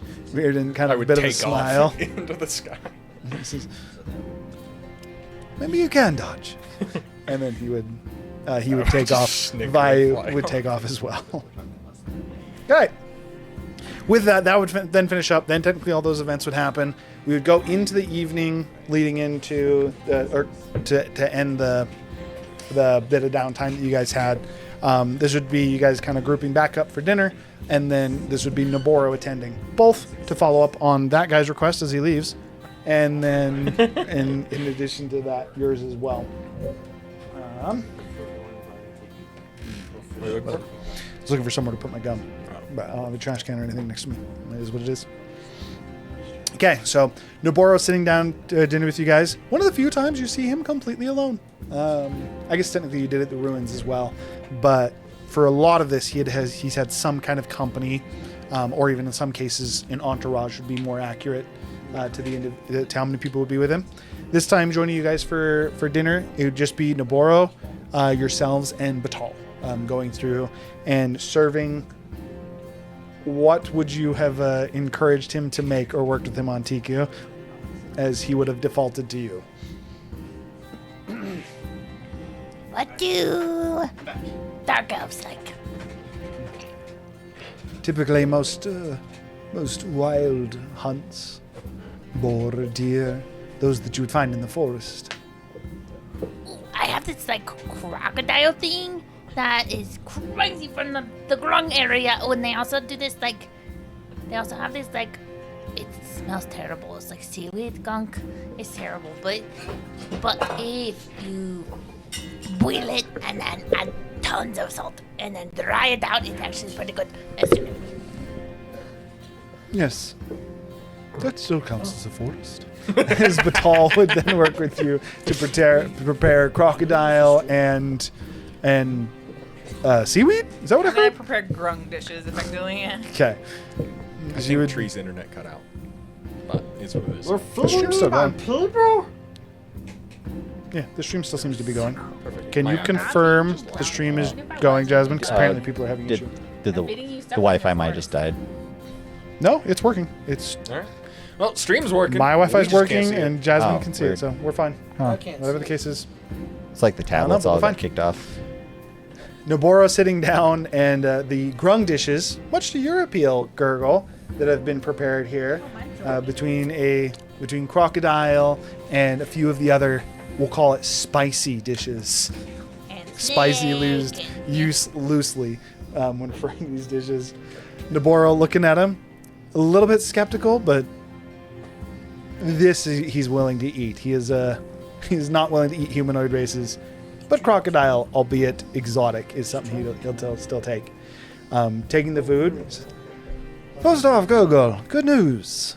The tribe of Bogdor will be here tomorrow, fairly early in the morning, early afternoon. And their village leader is willing to test you. Your meeting with him will be predicated that you pass the test. And one thing I do need to send ahead is, do each of you wish, or many of you, any of you, apart from Gurgo, wish to gain the appeal of this tribe of Brugdor? They are very strong, for what it's worth. Do you think you'll need help? Oh, it would not be help. It is individual. I thought, based upon what you said, multiple people could take the same trial. It would just increase the difficulty. Yes. But that some is... people work better as pairs, some people work better as solos. It is still correct. However, Sorry, let me be a little bit more specific. Via what their chieftain has required, Gurgo will be undertaking it solo, and then the rest of you would be able to take it either solo as well, or you could take a different trial separately. But Gurgo specifically will be tested individually. And this just gives you the right to talk to them? Well, it gives you their favor. Useless unless you intend on actually interacting with them, or you have, as you would gesture to your gauntlets? Change it to gauntlets, yeah? You gesture to your gauntlets, or you have an item that one of them has a history with. So mainly it's, do you want to be on good terms with the nomadic tribe of barbaric knights, I guess I would call them. Sure. If not only just to one-up Gurgle. They're just bitter that I beat you in the race. Prepare to lose, little frog. I personally have no interest. Just the two, then. Fantastic. I can send word ahead of... Tiku, do you want to fight a whole bunch of broody barbarians? Nope.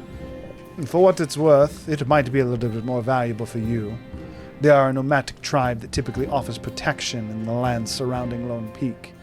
Even if they're not exactly involved with your tribe, the added protection, I imagine, could help.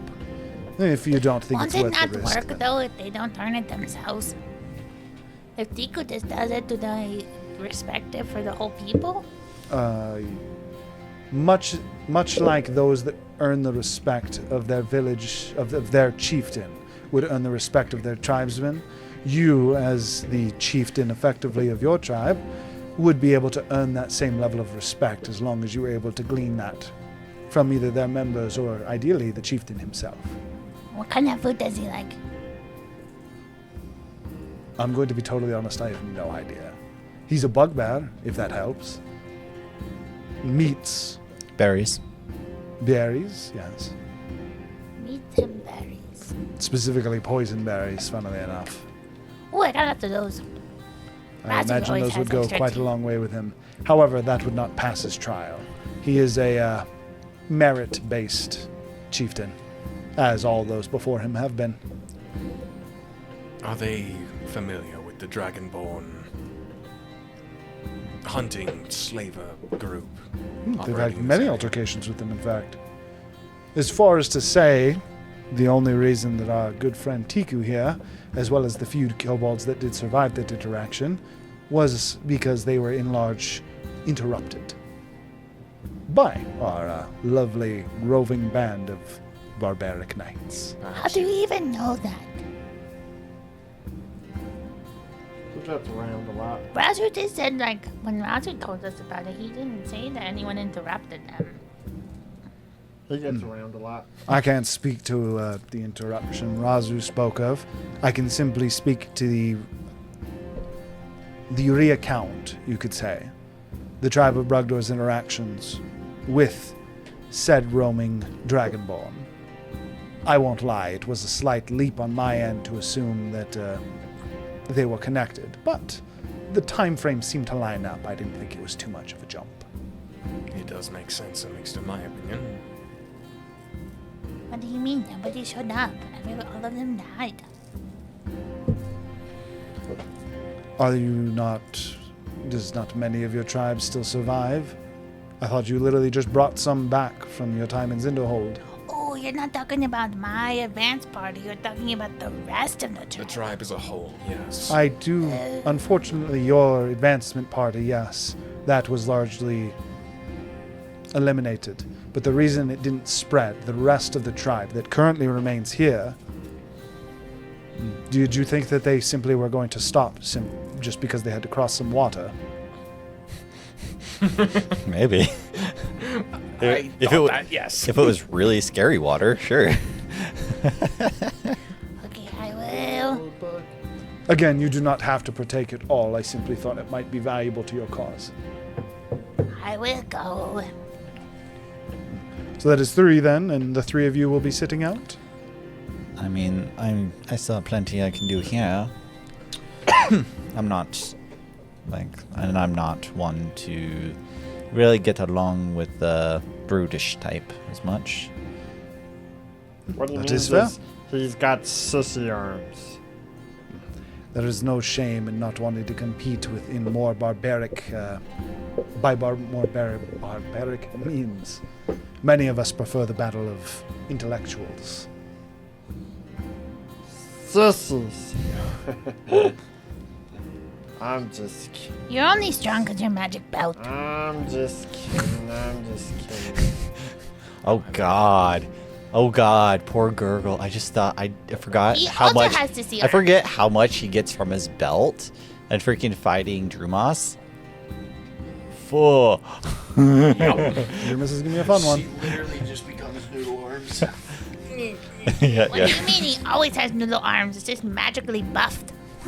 And Kane and Clay, outside, you said you are not interested. What about yourself, Clay? I see there's a lot of good I can do there. And by that he means sleep with all of their big hulking women. And men. That He's likely not would gender not specific. get you favor with the chieftain in terms of approval, but absolutely you could. That is to say, you don't wish to undertake their trial. You simply wish to Spectate. Fornicate with the locals. Easy enough. I will send word that there will be 3: Tiku, Razu, and Gargle. In Clay, I'm coming too. Well, I assume that not. most of you You're are not going, fighting. just not participating. Oh, for participating, not just like guests. Yes, you're all welcome as Okay, guests. okay. And then will Razu and Tiku be taking it together or separately? Phrasing. What do you want, Tiku? I mean, of course I'd rather fight with Razu, but I think the whole idea is that you have to respect the tribe leader, no? The risk of performing together is that if one of you vastly outperforms the other, their image would likely be higher, but the lackluster party would garner less respect. Oh, freaking just enter and just suck it up so the other person looks good. Freaking Zephyr goes and tries a melee. That's 3 to Do hit. you want to That's melee with 5 me? to hit. Zephyr? Gets taken out in 2. It's back. They don't use shield or anything. Oh no, he's so strong. All right, so together or separate? I'll leave it up to you. But what do...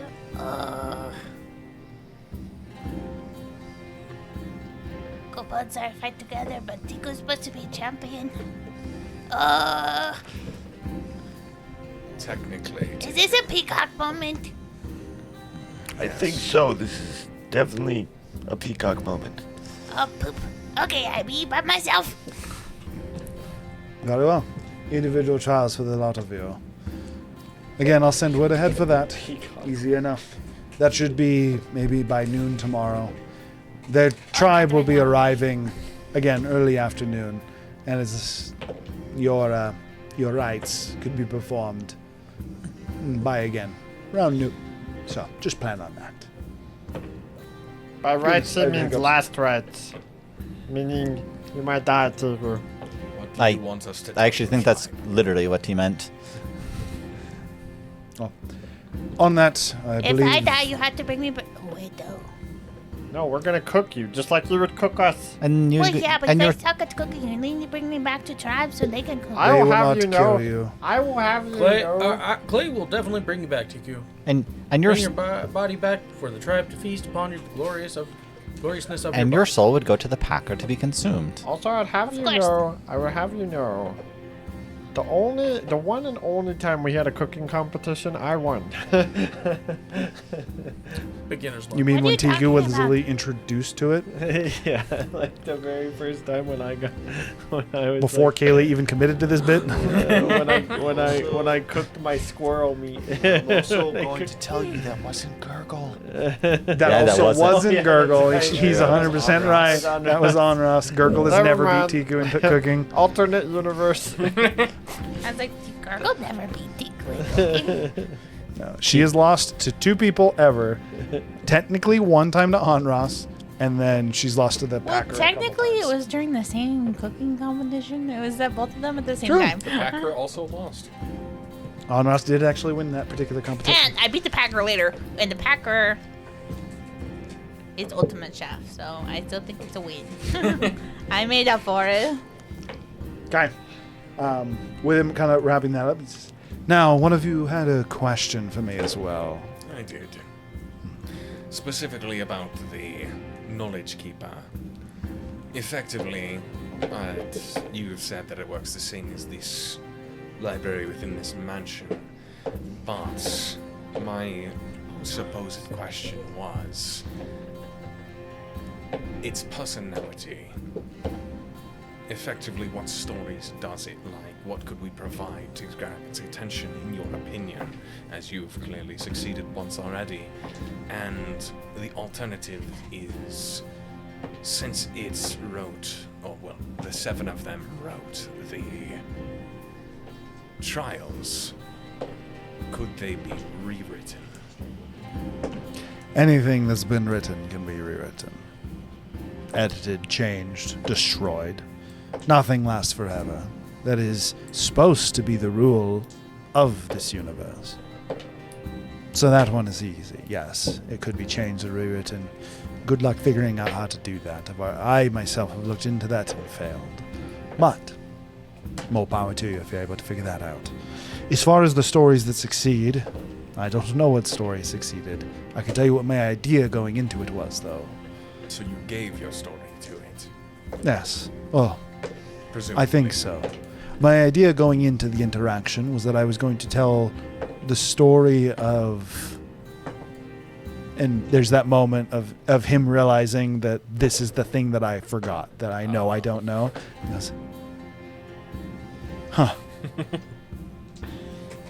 The idea was to tell a story from my perspective. I don't know what it was, but I did not presume to think that I knew something it didn't. But have you ever seen how much a story can change From the point of view. by the person who tells it? I believe I was successful in telling him a story from a perspective that he had never heard before. Perhaps gave him a vantage point that he didn't know. If I were to gander a guess based on my current... Lack of knowledge. Yes. That is what I would do again. It would be my plan going in. It worked once before.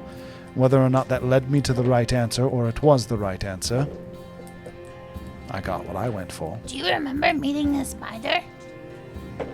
I do. Closest in my recent memory to me dying, actually.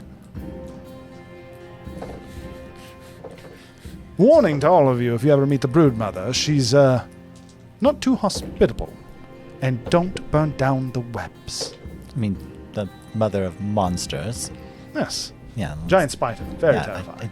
I don't think we Wouldn't plan she on just doing that. eat you? That's what most monsters do in night. I really thought she was going to. Or feed you to our young. Oh.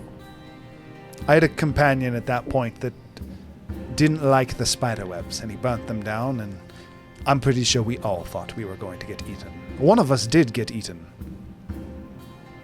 So yes, if you ever find yourself in the Underdark, in the Broodmother's territory, don't burn down the webs. counterintuitive when you look at the spiders that try to attack you on them, but don't burn down the webs. As there's like a clear, almost like fear behind that first time you've seen him. Of like it's very clear that he thought he was gonna die when this interaction happened. As he really did. Joe was fucking panicking. What are you talking about, Zephyr? I see you whispering. It's something for grown-ups. Zico is a big girl. One other thing I was going to ask about. Well, for now, if you have any other questions, I'll be around until, well, I'll be leaving about the time that your trials start, but I'll be here in the morning. Do you have any kids? Do I have any kids? Yeah. Money.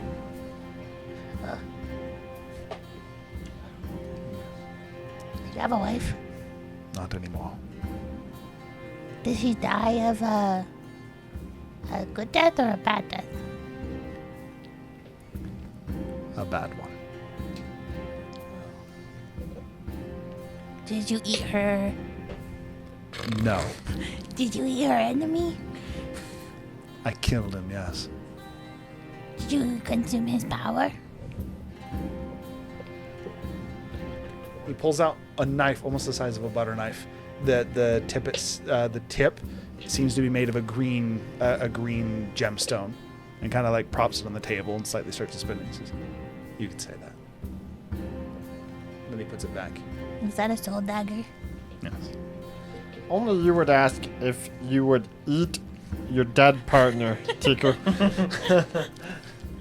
I mean, I feel like that's it what would we be do. offensive to most, but I've come to understand Tiku even more recently.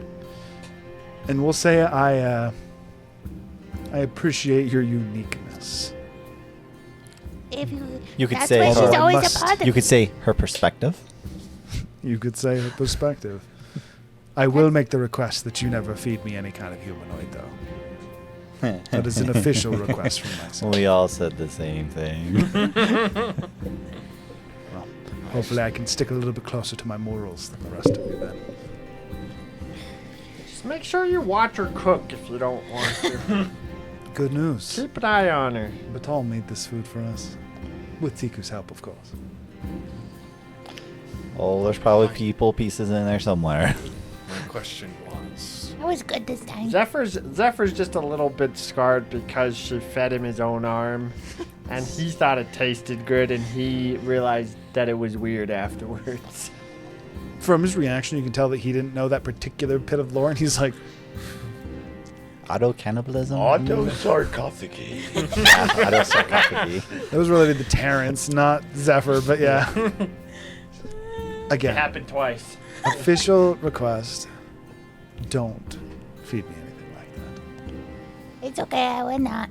I appreciate that. That's what she told us. What was your other question, Kim? You've been with me too long, and I forgot. It's hard to remember all the time. That is a lie.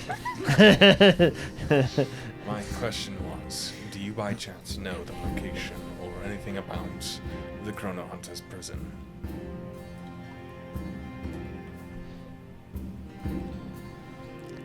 This is dangerous. Everything I do is dangerous at this point.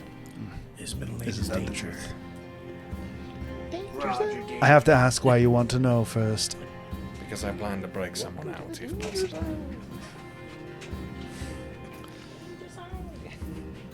The magic of the libraries is not unique to the libraries. So you're saying the Chrono Hunter is a manifestation or creation of the Keeper of Knowledge? No, just that the magic that they use is similar. Just, if you're looking to break somebody out, you better be willing to offer yourself up in exchange. And to find it first. It's in the land in between. A pocket. It is actually a tangible place. You can go there. It is a metaphysical prison, you could say.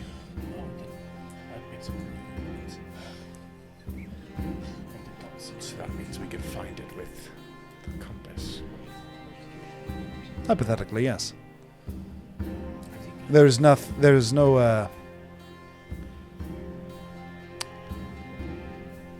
there's no street signs to get there, though. Like much of the land in between, as I believe we had discussed before, you would need a guide, and then that particular prison is a, we'll call it an exchange only.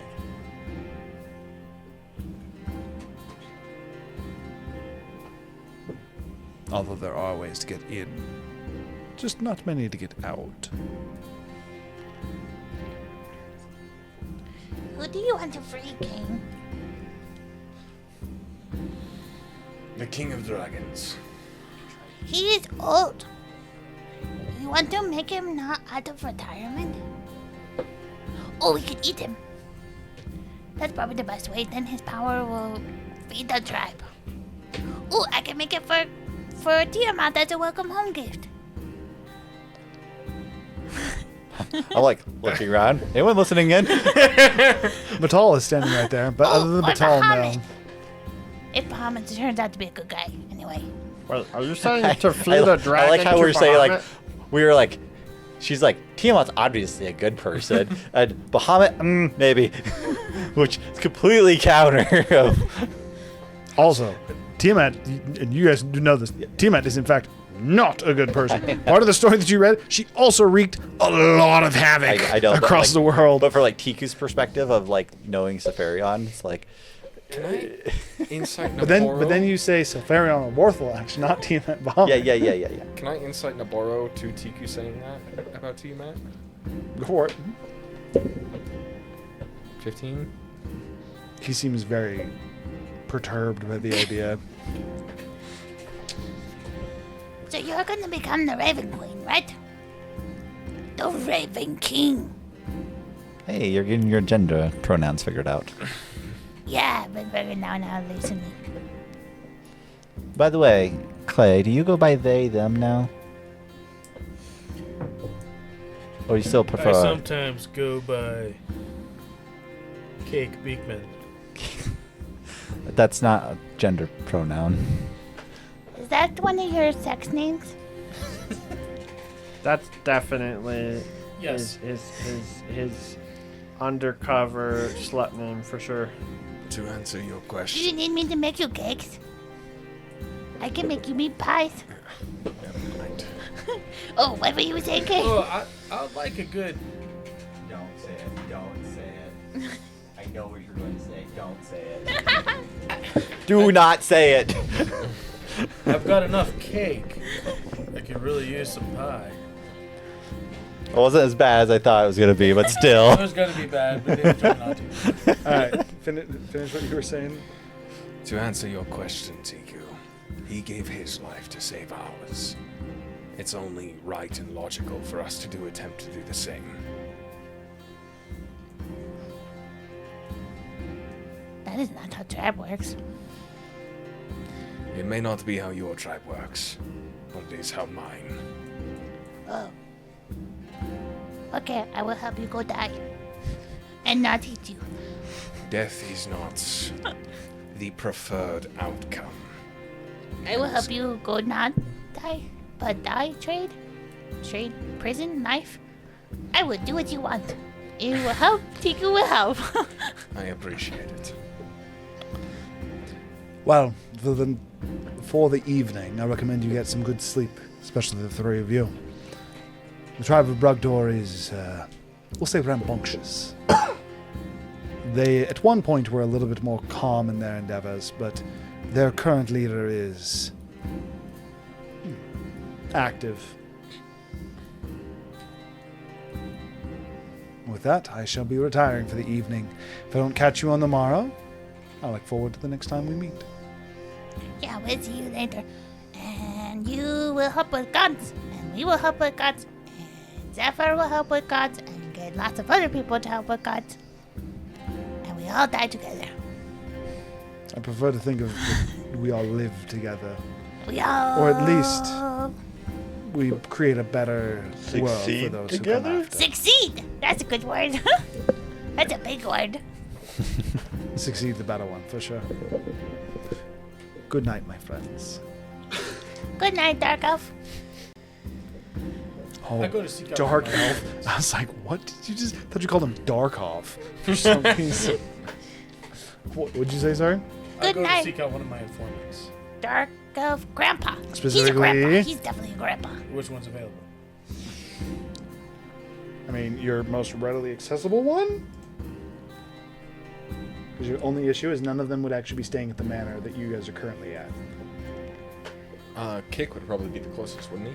Kick would probably be the closest for sure. Kick, And he'd be okay. at the base of Lone Peak. I'll go visit my friend. Alright. By the way, Kick's the only male on Was that this a list. booty call?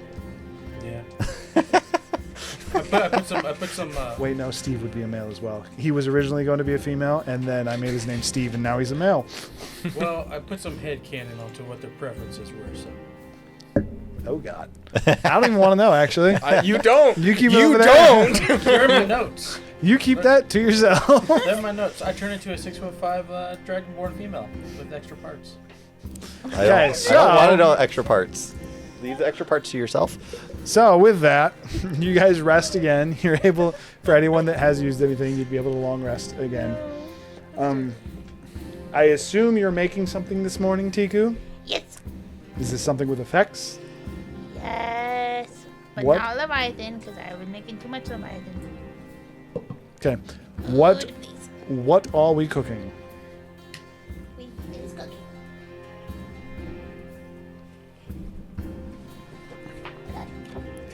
Bring out the cookbook. Which is not actually a cookbook. It's a list of items that I have except for its pictures because I forgot everything in my backpack. You just commission a painter to like paint the ingredients for you. Oh no, I try myself. I'm getting pretty good. Just a bunch of scrawls. You see the squiggle? The squiggle is steak. Okay. We are going to cook. Ooh, I have blueberry brain juice. We can make that for them. Okay, hold on. Pretty sure she's talking about the Mind Flayer? the Mind Flayer, the Mind Flayers that she get found in the jar, in jars. Mind Flayer larvae specifically. Are we supposed to eat most of the thing Tiku makes? Your answer is you eat the Mind Flayer and then it creates a tadpole and then boom, Mind Flayer. Tiku's gonna make rock golem. Nah, the mind flayer has to be inserted into your Rock brain. golem, you say? It needs to be Yeah. inserted into your brain. You haven't made that one yet, have you? You're No. fine if you eat I it. think so. Okay. So Go ahead and make your survival check for the morning. Where are these tadpoles found? Where do they come from? They're like ice creams. They like lay eggs, like salmon.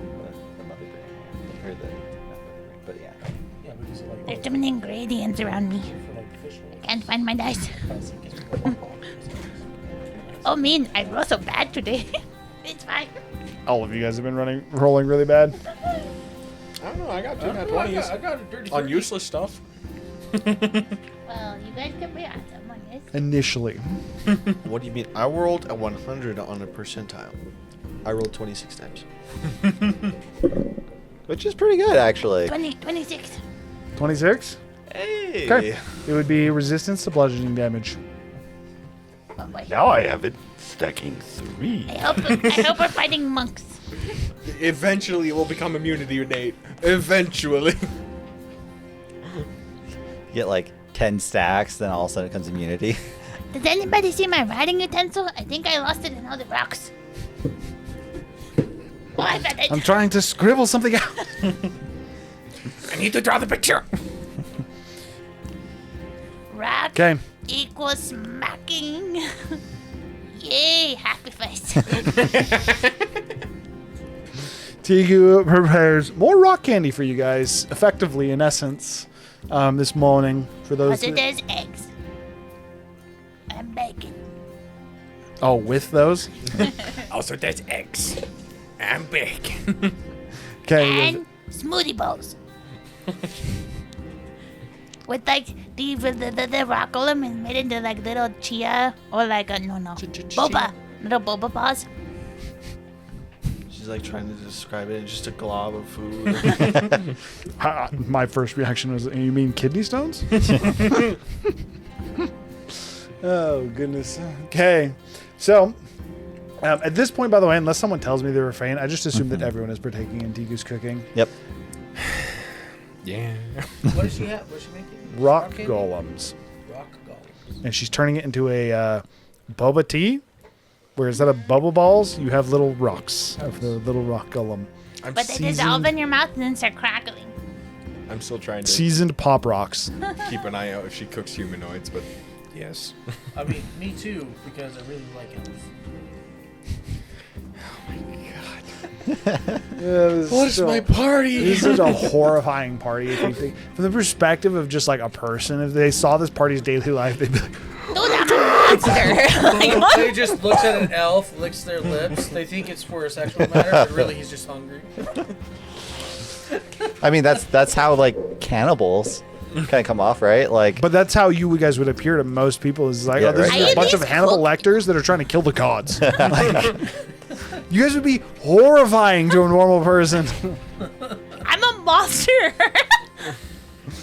Again, you guys would be horrifying. Technically so clever. True. He's also a monster. you're a monster. He's He's a monster. whatever he wants. You're He's a monster too, and he's You're a bird. you're effectively just a dragon.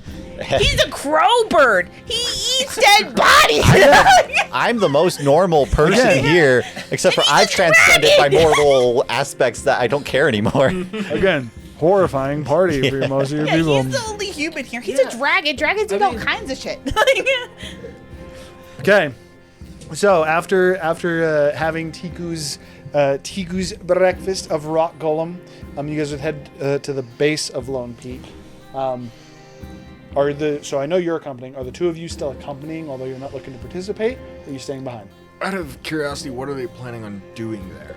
I don't know. Just like if Nidoboro could have like informed us, like there's gonna be like a celebration. Or is it just meet and greet? Trial of those looking to gain favor. Just the trial, nothing else. Trial by combat. Effectively, the tribe of Brugdor again. So Tiltifar doesn't actually come incredibly close to Lone Peak, just due to the fact to not have their populations clash. Effectively, they circle in a more roundabout way. So Tiltifar, the caravan of Tiltifar, circles more roundabout around Lone Peak, and so their caravan, or at least part of it, the tribe of Brugdor, would be breaking off to come to Lone Peak. They would be coming to effectively test them, and then if you guys are deemed worthy, if they are deemed worthy, then they would look to have them meet with the village chieftain. If he comes, you meet with him there. If not, they would be looking to take him back to the traveling, to the roaming caravan of Tiltifar. I would like to stay behind as Zephyr has not given me information. I would like to be working on my cure for Seltharion. Okay, and you are, I should say, back as well, Zephyr? Yep. Excuse me.